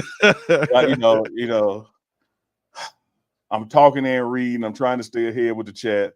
And when they put the damn Charles Dutton up there, man, I couldn't. I had to stop, man. All right, ladies and gentlemen, we have a top 5 draft coming up for you. What we got? Ain't nobody told me nothing. What's the subject? Nobody say you scared? Don't say you scared. No, don't be scared. All right, we're gonna say this right here. We're gonna do this. Because weeks ago we said we was going to do a top 5 Christmas songs or a top 5 Christmas movie, one or the other. We got to do one of those. Let's go movie. Right? Let's go movie. You want to go movies? Let's go movie. Top 5 Christmas movies. Okay, y'all put them in the chat right now. What y'all think it should be going on? Make sure y'all get to mdjoriginal.com. Also, get you a hoodie like the one I'm wearing, like this. Y'all go to Father Figure, Google that also, and get you one like Uncle Neely is wearing. Go to The Glass House Opticals .shop and get you some of these lenses that we're wearing, and Goonsville clothing to get you some of that exclusiveness. If you're a goon, because we all got goons, and goons got goons, and goons graduate. You feel me? So get you some if you're a goon. Also, Ralphie's Reserve, Uncle Neely, they can go there and use our code once again for the Ralphie's Reserve and get them some of that right there, that good yak. Yeah, pregame 10. Pregame 10. They got whiskey. They got bourbon. The Ralphie's Reserve is a bourbon. That's the one I prefer, man. Bust pregame 10. Use that code when you go to lawswhiskeyhouse.com. You'll be able to do the drop down menu, see all the other products, all the other swag they got to offer. Shout out to Laws for rocking with Unc and Chico. Yes, indeed. Game time, and get your ish right.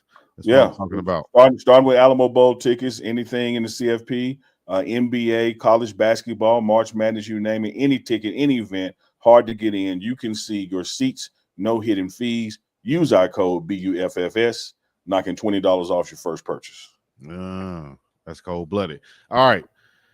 For the draft, top 5 Christmas movies. And if you guys, who's going first this week? Is it me? I think it's on me, but I actually wanted to be you.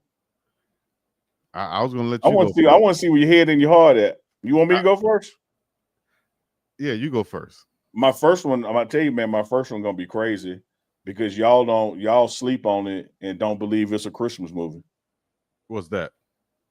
The first Die Hard.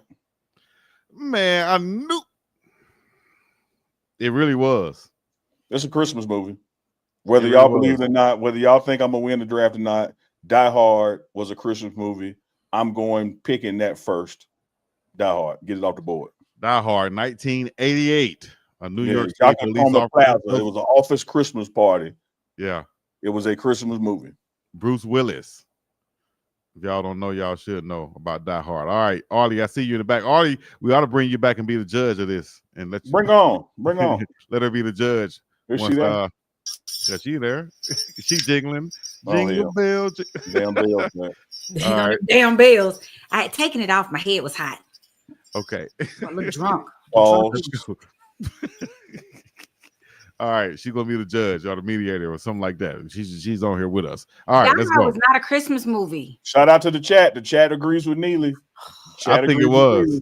I think it was a Christmas movie because it was during that time. All right, my first pick will be for any kid that grew up in the 90s. Mm-hmm. This is your Christmas movie of all time. And all I got to do is one thing, and that's this right here. Home Alone. Home Alone. I watched it the other day. Give me Home Alone, dog. Home Alone. That should be the end of the draft right there. Home Alone. No, that's excellent. Like, that's just one of the best Christmas movies ever. But maybe in the Christmas spirit, we don't even have no winner this. We just do it for the Lord to celebrate his birth. I don't know. Okay. But I will tell you this. Because I'm silly and love all things foolish, give me National Lampoon's Christmas Vacation. That's my favorite. Yes. That's hey. That's my favorite. For that one, I should bring that up on the screen right there. But yeah, that's a great one right there. National Lampoon's Christmas Vacation. That was on TV last night too. I love it. All right. Okay. Let me go with this one right here. This is putting your tongue out and licking the cold steel pipe. Give me a Christmas story, dog. Give me that one. I want a Christmas story. Yeah, Ralphie. Ralphie. With the TV gun. Shout out to Ralphie. Yes. Now that's playing on everybody's TV, especially if you're in the hood. I like that one. You have no cable. Now I got to go with one. Let me go with this one. When you see Santa and you say, I know him. Give me Elf with Will Ferrell. Give me Elf. Okay. This big ass sitting in that desk in that classroom yeah, give me Elf. Give me All Elf. right, that's a good one. That's a good one. That is a good one. I'm gonna go with a wild card because I could go with the Charlie Brown or something like that. No, come on. Don't go with Charlie Brown. No, I'm gonna go with I got to take it to the hood, man. And people might say it might not be a Christmas movie, but I got to take it to the hood. And I just watched it last night. I told you earlier. I gave you a hint. We're going with my next pick. You going with Pinky? Yeah. Give me Pinky. Knuckle Pinky's in the building. Knuckle. Give me Pinky. That Friday was a Christmas movie. Friday after next, baby. That one was. Yes. Let me take my Palm Pilot. I wasn't gonna do shit but so get drunk and watch the Grinch. You went on one end of black. Let me go on the other end of black. You went hood black. Let me go bougie black. And I'm so not in this area that I might get the title wrong, but I think it was Best Man Holiday Best Man. That's a good one. Yeah. Give me that one. That was a good one. And one of y'all missed one of the real key ones that people gonna get y'all on. I feel like I want the one that Chris Brown was in. What was that one Chris Brown was in? The family one. This Christmas. Yeah. I want Chris Brown movie that he was in for the Christmas time. What movie was that? I think it was called This Christmas. Wasn't it? She done said it 4 or 5 times. It was. Oh, I thought she was talking about this. Look and see. Wasn't it called This Christmas? The chat probably knows. Yeah, I think it was. I got a give me that movie right there give me the black movie, the black folks that like to watch this movie and put it on, just let it run. Give me that one with Morris Chestnut. I know I can win some ladies with that one. We got Morris Chestnut. Man, I won the ladies with the Holiday Best Man. Ain't nothing more lady winning than somebody dying. Oh, that's a different movie. Not why you won. That's a Tubi movie right there. This Christmas is this one with Idris Elba. That's what I'm talking about. We got Idris in there. Ladies like that. Six Idris. Anonymous album. Yeah. Anonymous. All right. I'm gonna this is another one. It's like Die Hard. Gonna go totally over y'all heads. Totally over y'all heads, but it was indeed a Christmas movie. Kalon Jackson killing Jackson. I don't care that Chico winning. A blind hog find an acorn every now and then. Look, he's just rooting here. He ain't wasn't nothing intentional. Like, y'all focus now. Focus. Like Die Hard. It's gonna go over your heads, but it was indeed a Christmas movie because the main character of this movie was a Christmas gift. Give me Gremlins. Somebody put that in the chat. That's what he got there for. That's too damn scary. That is not a Christmas movie. You don't think Gremlins was a Christmas movie? That is. He got a damn Santa hat on. Who doesn't think Die Hard was a Christmas movie? It happened at Christmas, but it was not. Look at the cute Mogwai before he ate. Before he ate after midnight.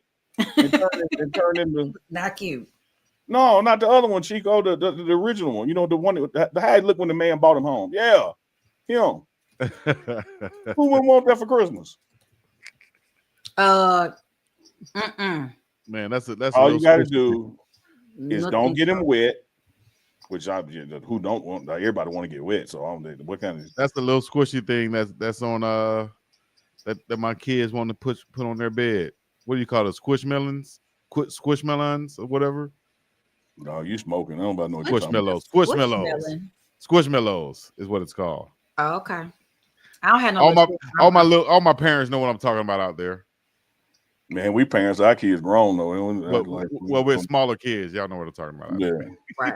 Somebody said Squishmallow. They said you're right. Yeah, Gizmo was definitely a Christmas gift. I appreciate that. Chico for the kids. Chico love the kids. Okay, now Jay-Z, hold up. No, it's like Jerome or like Marty Marr. Marty Marr love the kids, man. Okay, you might want to give gifts to the kids. Okay, just clarify. We ain't in the right environment, man. Walking around telling you love the kids. Right. All right. Let me see here.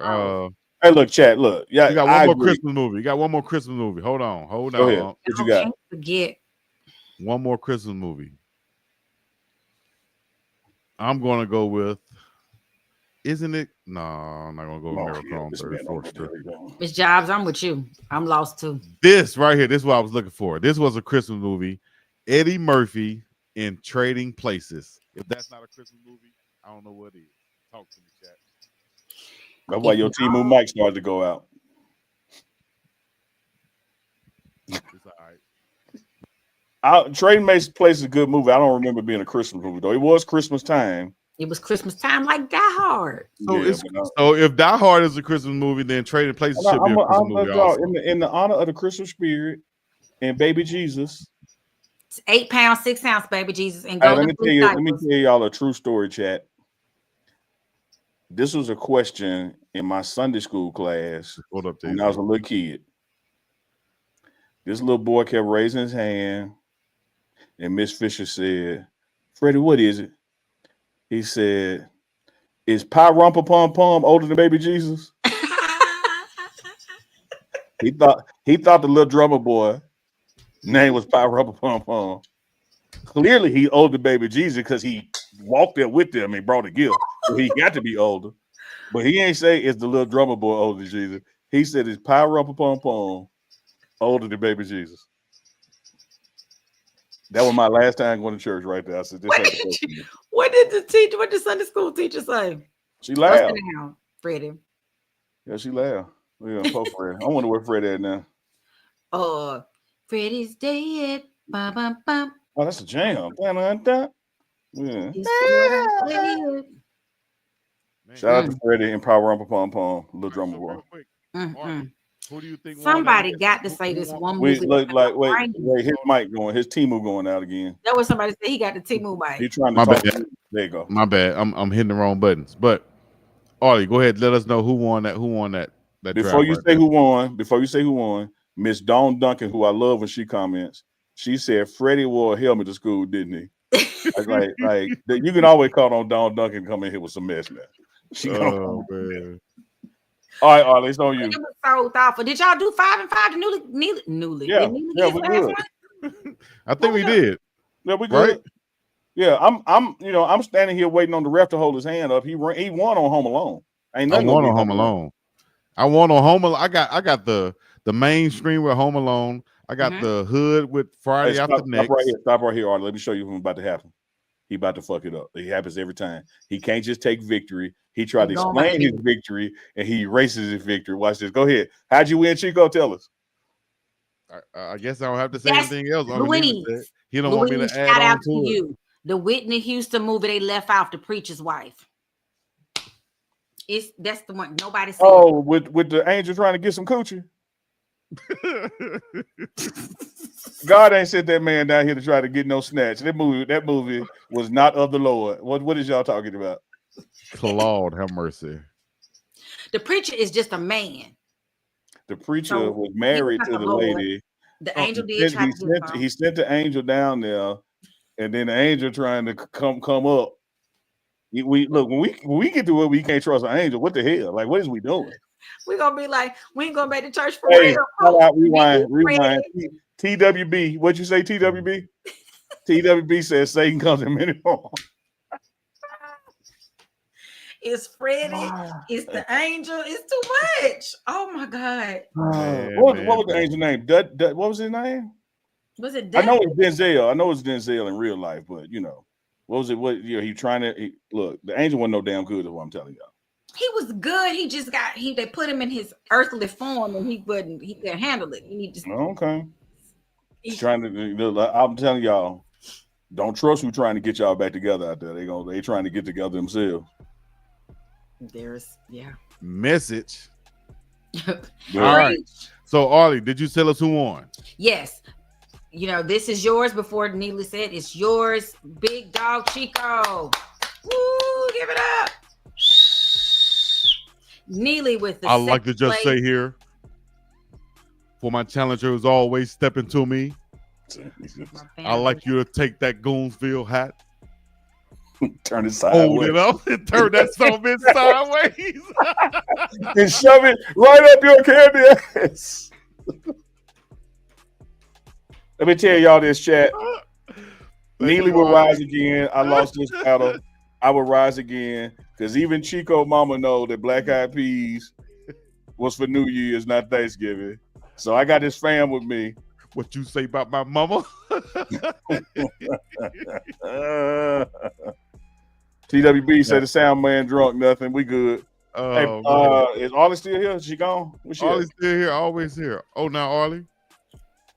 Arley, this not me. This from Big Pit. Big Pit said, since we about to leave, shake it. He said, shake it, Arley. I'm just telling you what he said. It ain't me. Arley, you better not shake it, Arley. You better not shake it for him, Arley. Hey, Big Pit, look at Big Pit picture. Big Pit looked like he asked for some shaking too. He looked like my kind of dude. Big Pit might want to holler at you, Arley. What's up? Yeah, Big Pit looked like he go to Magic City for the wings. We're gonna start a pop the balloon on our own show. Yeah, no, that's just the cover story though. I'm going for the wings. That's not my cover story though. No, you but you know, you kind of like Denzel the Angel. Yeah, so now I'm the angel. Oh Lord, coming in many places. Yeah. East West Jangling. Oh, y'all is some funny people. Right before Thank Christmas. you guys in the chat. Goodness gracious. Let us know once again. We got to give a shout out to the cities in the state in the chat because we haven't done that yet for real. Let's go ahead and put it in the chat right now so we can get shout out your city in the state. They said don't listen to Chico. Andre Walker said don't listen to Chico for whatever he's talking about. No, I think when you were telling her don't shake it, look, Big Pit, he said, hell yes. I knew yeah, I knew it was Kendrick Spears. Shake it. Don't break it. Let me say this. Bend over. Y'all make sure. Y'all make sure when y'all hit those thumbs up to hit that little notification bell because this week in San Antonio we're gonna have some pop-up shows that we don't want y'all to miss with special guests from the Alamo Bowl. So y'all make sure you stay engaged. Thumbs up on the likes. Hit the notification bell. Make sure you go follow Arley Michelle at Arley Wood. We appreciate all the support, the sponsors. Appreciate Chico finally winning the draft. Shout out to Moses T. Chico. Moses dropped another song in my inbox tonight. So we got another banger. He did. Yeah. I see Memphis in the house, Washington, D.C., Chocolate City, Montgomery, Alabama, Cincinnati, Ohio, Upper Marlboro, Maryland. Yeah, Jacksonville. Duval County. Triple D in the house. What's Triple D? Triple D in the house. I don't know what's Triple D. He got me on that one. Denmark? Detroit? Tulsa in the house. Shout out to Donnie's Curls and Bama Pies. Tulsa. My ex-wife from Tulsa. That's why I know some Tulsa stuff. Philippines in the house. I need to get to the Philippines. I've never been. I bet it's beautiful. I think you can live like a king. I don't think we'd be going for the same reason, though. I don't. We'll get to your reason in a minute, Unc. But I think you can live like a king in the Philippines for like that around king in the Philippines for like $220 a month, man. Yeah, something like that. Oh, Triple D is Dallas, Texas in the house. Okay. Houston, Texas in the house. Shout out to Houston, one of the big markets for the pregame show. Shout out to Texas, where we'll be tomorrow, the biggest state in viewership for the pregame show network. Texas. Warner Robins, Georgia in the house. I mean, your neighbors ain't it all? Georgia. Atlanta in the house. Tampa, Florida. Tell us once again what's the itinerary pretty much for the Tampa trip? The Tampa trip. I don't know. We're going to Tampa. I'm not Tampa, but I'm saying I see Tampa on the screen. Texas trip. I see Tampa on the screen. Yeah, leaving out of here tomorrow, and we have a special plane, new plane. Decked out with Colorado stuff, the seats laid back, TVs everywhere. So, of course, you're going to be seeing footage of that. We get to San Antonio tomorrow afternoon. We start practicing Tuesday morning. The practices will be at UT San Antonio. Mm-hmm. Every day after practice, there's some kind of official bowl event, whether it's a coach's luncheon, press conferences, parade. The parade is on the Riverwalk. The team will be in the boats. Got a SeaWorld event taking place. That all shuts down Friday night because we got a game Saturday night on ABC versus BYU. Brigham Young, and that's not Diddy and Puffy and them. We're talking about the school. not Brigham Young. Did you just say Brigham Young? We're not talking about Puffy and them. Don't Brigham Young. No, that's a bar. We're playing BYU. Damn. BYU. Hey, Aunt hit the Mexican restaurants. You'll never be the same. All right, send me the ones to hit. I'm looking for the big women in San Antonio, like Charles Barkley said. The one that put them churros back like this. Charles Barkley. I want to say that the parade is Thursday. I want to say the parade is Thursday. So the parade, they're going to be on that. What do you call that little River down walk? there? Yeah, the river walk down there. Players, each teams will be in the boats and the fans along the side. That's gonna be so cool. Mm-hmm. Somebody asking in the chat, Neely, where you flying with the team? Yes, leaving out here tomorrow with the team. We got some meetings in the morning and head out around early afternoon. There's your answer. Yeah. All right, look out for all. Man, y'all gonna get Chuck in trouble again, man. Lead Chuck had made up with San Antonio women. Right. He made up with him. Yeah. Seriously, you guys are big women here. Chuck Wild, man. Chuck, you guys are big women in Leeds, Alabama, too. Shout out to Leeds, Alabama, where Chuck is from. I used to have to drive to Leeds, Alabama every once in a while. Oh, she said 40-ounce margaritas. TWB. Okay, now you talking. Ooh, Lord have mercy. That'll sneak up on you right there. Yesterday, I didn't make it. I wasn't doing too well. So 40 would just take me. I had to lay on the table. You was a little tipsy. Oh, my God. What you call it? You and your friend girls. What's it? You got a name? When y'all drink. Come on, girl. What's the name of it? When y'all look get-togethers? My line sisters? Ladies night out? Oh, the we? I don't know what you're talking about, Neela. When y'all get together and make the special drinks. We would just it was called a we, the women escape. There it is. I knew it had a name to it. Mm-hmm. We had to escape from men. The we? For about an hour or two. Okay. Ooh, child. Make good drinks. We call it we, women escape. Well, Moses T in the chat. 09 Moses. Yeah. Appreciate that new one, Moses. Moses sent one so banging. I told him we got to make a show for the song. Hey, listen to send y'all good songs. Yeah, man. Show for the song. Okay. Yeah, man. Oh, real quick, Unc. Yeah. I saw something special today. And with Travis and Shedeur putting on the basketball jerseys, getting on the basketball court. Yeah, doing their thing, man. Travis showing his athleticism, just doing his thing. Talk to me about that experience and having all the guys out there, man. Look, I've seen Travis do a lot of damn things, man. I've seen him stand in Mercedes-Benz Stadium in Atlanta, Georgia, at the 50-yard line and throw the damn ball out the back of the end zone. I've seen him stand at the 50-yard line and backflip all the way to the 1-yard line. But seeing him in these damn dunks pregame in Colorado. And what about the shot that he shot from half court and turned around like it was in the air and went in? Yeah. Like, the dude is just an alien, man. Shout out to Travis. Shout out to Shedeur for the school recognizing them and their accomplishments, bringing home awards, letting them dress with the basketball team, get introduced as honorary walk-on players. So Shedeur got to warm up because he won the Johnny Unitas Golden Arm Award. Travis got to warm up because, of course, bringing home the Heisman and every other single award except the Thorpe that he was robbed of.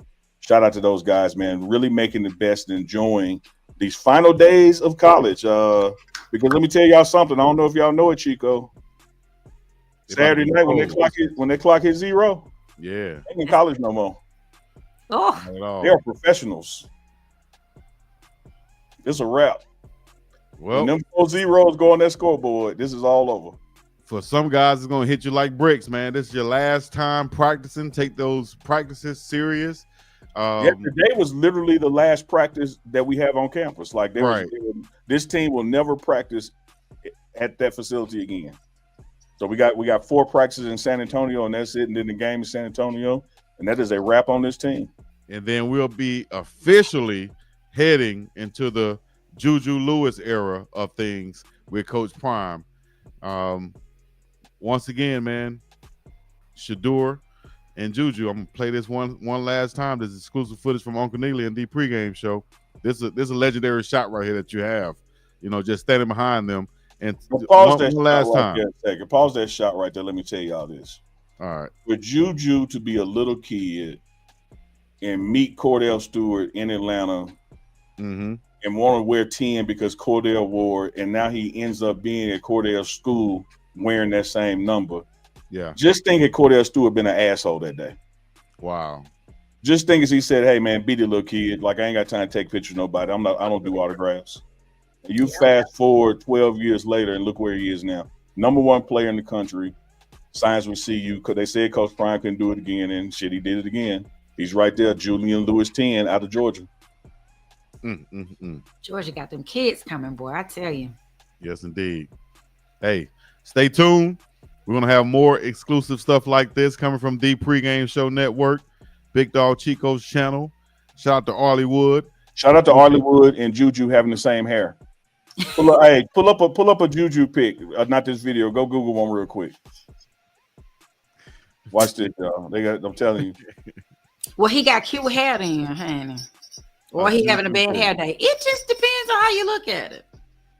It just depends on how you look at things. That's right. He has great hair or a bad hair day. Not sure. Man. That's right, Peter D. It's all connected. It's destiny. It is destiny. That's God's work right there. Let me see. I'll pull it up right here. How about this? There are some pictures of Julian Lewis. Yeah, go like that first one over there. Yeah. We cute. We got a little color. She said, I told y'all got the same hair. when I wear curly, it's absolutely the same. Yeah, he's a cute one, I tell you. Bless the heart. Y'all, before everybody leaves, I just want to tell y'all, check out, I have a Christmas movie that's out called A Christmas Prayer. Find it on either TV One or on Tubi. Check out your girl, Arley Michelle, giving some joy at Christmas. And if y'all really want to see a movie, what's that one you was in when you naked?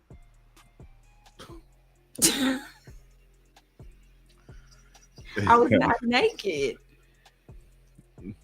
I'm not backing down. Like I know what I thought. Not naked in a movie. What are you talking about? Well, okay, all right. Well, I'll post it next week, Chico. She want to act like this didn't people happen. thinking bad things about me. I was not naked in a movie. I did have sex in a movie. Okay. Okay. Can we ask about that real quick? Hold up, Arley. Hold up. That's her right there, guys. That ain't the one I'm talking about. Okay, y'all go check that one out. A Christmas Prayer. Shout out to Arley Michelle, top corner. Proud of you for being in the movie. Now, what's the one that you did the sex scene in? That's the one we talking about. What's the name of it wasn't Breaking Up the Heart, dude. It was called oh my God, Probable Cause. Probable Cause. There it is. Probable Cause. I played a detective though, and I was in the sex scene with my husband on screen. So yeah. Let me ask you about the sex scenes real quick. Yes. If when you're doing it, how do they set that up? I've seen people say that, they put tape on the guys so that they don't, you know what I mean? Get quite like Shannon Sharp say everything get hard on these rope heels. But what do they do? What do they do? How does that work? It's quite uncomfortable because the guy who was playing my husband, he and his real wife, the girl that played Levita Alizé Jenkins on the Steve Harvey show, that's his wife in real life. And so he was like, "You kissing me like my grandmama." I was like, "Cuz I know your wife," and it just feels just too much. But they put stuff on us like covering by nipples and stuff, and then you have on like some different things. They have different ways of putting you so you're still dressed in the scene, unless they're people who are like, "Let me just go nude." I had on clothes, and they just shot angles the way the angles were. Okay. Yes. So you got to get down in there, get physical. You might touch some, grab some, and you just got to be comfortable with that actor. And they also take people off they usually have a very busy set. It's like all kind of people walking around. They make it more of a closed set with just the director, the camera person, and then like I said, they don't have the 100 people they typically have. They might have like 3 people so that you can kind of not feel like everybody's watching you. Ugh, it's very uncomfortable. Sometimes I feel like somebody's watching me. I'm paranoid. Ain't got no privacy. Oh. EWB said no head, ... stand in. Don't know where that's going or where it's coming from. I'm just reading the chat. They also said Levita Alizé Jenkins is Terry Vaughn. Appreciate that real name. That's her name. Yeah, I didn't say Terry Vaughn because people would be like, huh? But Terry J. Vaughn, yes. And she's a sweetheart and I love her. We actually played in another movie together. She's in the same movie, but she had a different character role in that movie. So shout out to Mr. Duncan for recognizing that this is Uncle and Chico After Dark. We have transitioned. It has started. Yes. All the kids go to bed. Close Like that door. Show. You better not bring your kids. What's Arley. up? Hold on. Oh, shout out to Goonsville Halloween. Let me see. Pull that up. Out here. Halloween. I missed what they was talking about, chat. Ain't no telling, man. I had my Colorado Santa Claus hat I was supposed to wear, but I don't know what I did with it now. I had a Santa Claus Colorado hat that was pretty nice. And this has been a marathon tonight. 1 hour, 49 minutes, and the chat is still hanging and banging with us. I think it has a lot to do with Joy. We might have to move Arley up from the entertainment segment to the third chair here, because I think that's why they're hanging around and see if Joy was going to spread some peace. If Joy was going to jingle. Mm-hmm. Yeah. I got jam in my legs, and I'm ready to spread. Gotta be jelly, because jam don't shake like that. That is oh my goodness. Jermaine said, let's go another hour. He's scared. Yes, Lord. They want not about that, but they really want to know about what's going on. They can't wait for the behind. No. Hold on. That's what they really want to know about since we after dark. 43 million on OnlyFans. Can y'all believe it? Who? The young girl, the lady said she made 43 million on OnlyFans. That's more than a lot of NBA salaries. Who made this? 20, and she doesn't do anything sexual. 43 million. She gonna pull her family out the hood, right? The trailer park. Oh man, you got people pay that kind of money just to see your feet. I'm about to get my OnlyFans. They said one guy paid over 4 million to look at her or something like that. They said they're trying to pay her. She said she can't believe how many offers she's gotten to lose her virginity on her page. Damn. That's crazy and sad. It is. We're sick. But We're she sick. is. Thank you, Lorraine D.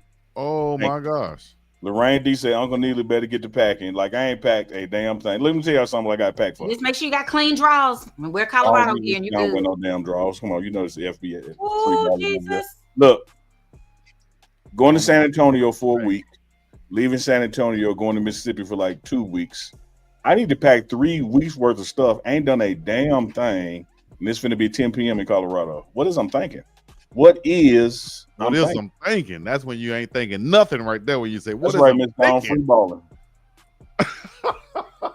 All I can do is do this. I feel like that emoji. Wow, man. I'm gonna pack some drawers. 7 days, that's 2 pair of drawers. 2 pair. Oh Lord. I hope if your mama watching, she know who she was. Well, you'll get a whooping. Listen, we go back to packing once again. That's the thing that you pack the most of is the underwear. Does she? Right. Not that boy over there. Point the other way. Hey. No, point the other way. Oh, it needly be walking up in that thing. No, Use the other hand. There you go. Hold on. There you go. Do it again. There you go. Now do it again. No, him. Uncle Neely be functified like the Brat song. So. I think people probably think we drunk in this water. How or something? We just got good. It's after dark, man. We on live. We after dark. Hell, I don't watch other shows that be live. People be sitting up there for 3 minutes. It be silent. You went too far. You got to go right to the line. There you go. Y'all doing the high five? 1, 2, 3. Smack. What did the 5 fingers take to the face? Smack. Charlie Murphy, darkness is spreading.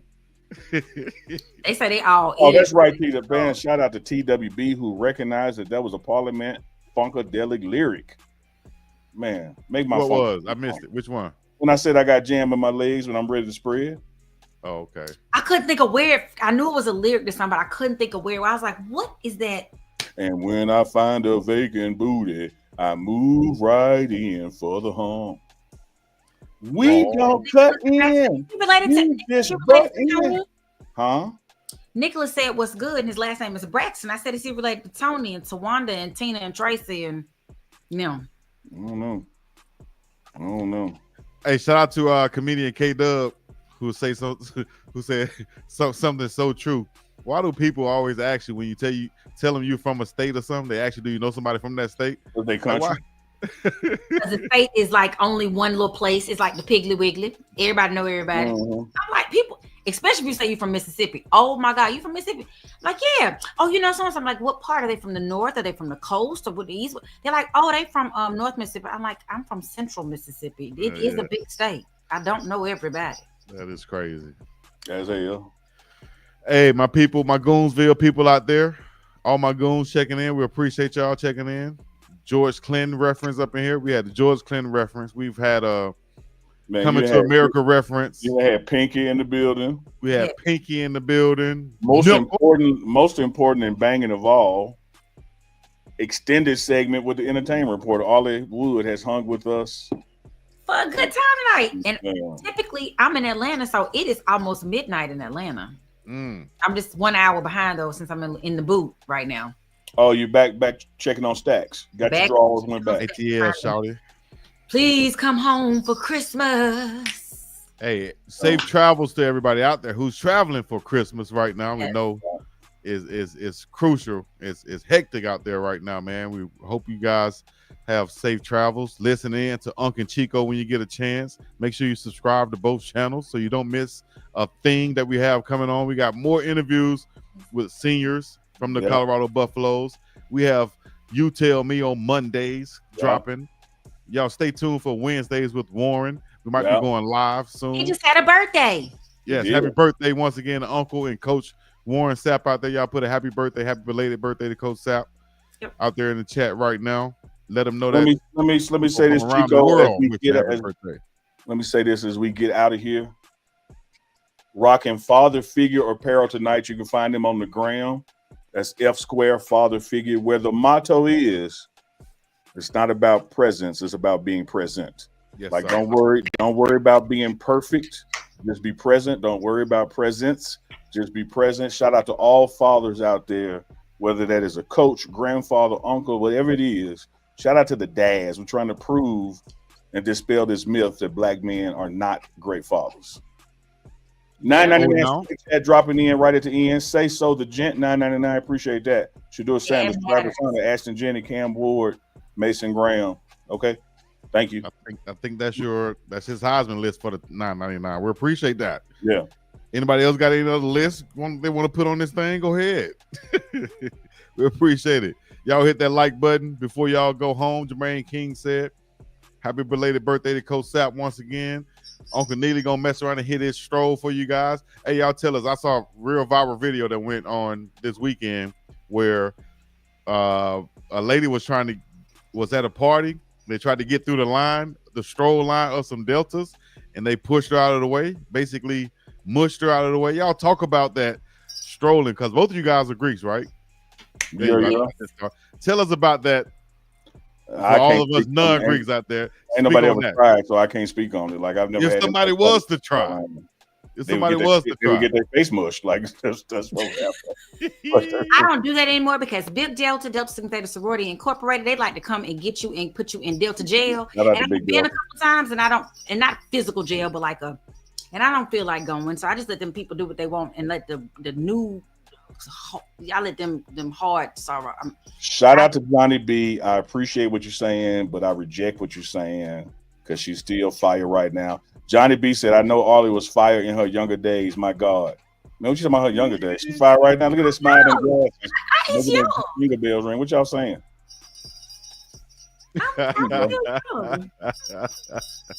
In my mind. Pop the balloon of fine love with Arley Michelle. Arley, we gotta do a Y'all dating have a show or on something. the pregame network. We gotta Arley do a dating finds show. love in the chat. Love in the chat. Oh, it might be a movie. Love in the chat. We wanna make Anyway. love in the chat.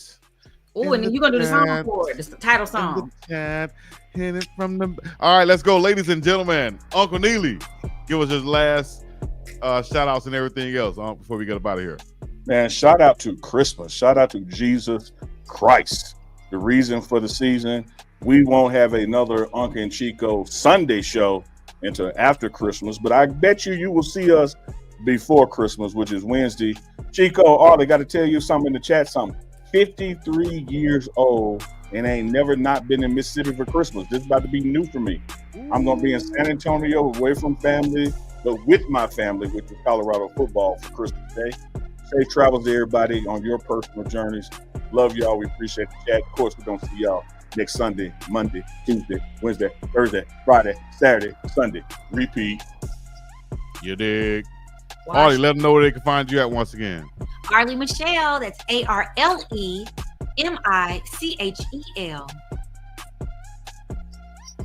All right, y'all know what to do, man. Follow me, Big Dog Chico, BIWGDOW, Chico Tennessee, in the place to be. Y'all know what to do. Hit the like, subscribe, follow, comment, all the other good stuff. Until next time, we appreciate y'all for coming out. God bless you. Good night. Merry Christmas. Safe Throw travel, that other guys. beat on their ass, Chico. Throw that other beat on their ass. The intro. Put the other beat on. Yeah, throw the intro as the outro. Okay, come down, selector. Come down, selector. Rewind. Rewind, Let the selector. beat drop. They hear that sound, they know what time it is. All my people in the back, Yes, stand up. sir. All my people in the Uncle front, what's Chico, up? Sunday night live, Hey, live and direct. ride with me. It's another Sunday night. It's another Sunday night. Another Sunday night live with Unc and Big Dog Chico.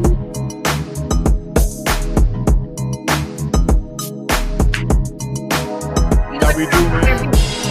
It's another Each one. and every Sunday. It's another one, baby. It's another one. Another Sunday night live with Unc and Big Dog. With Unc and Big Dog. With Unc and Big Dog.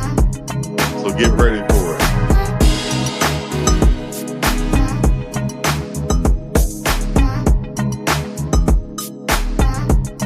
Another Sunday night live. Unc and Big Dog Chico.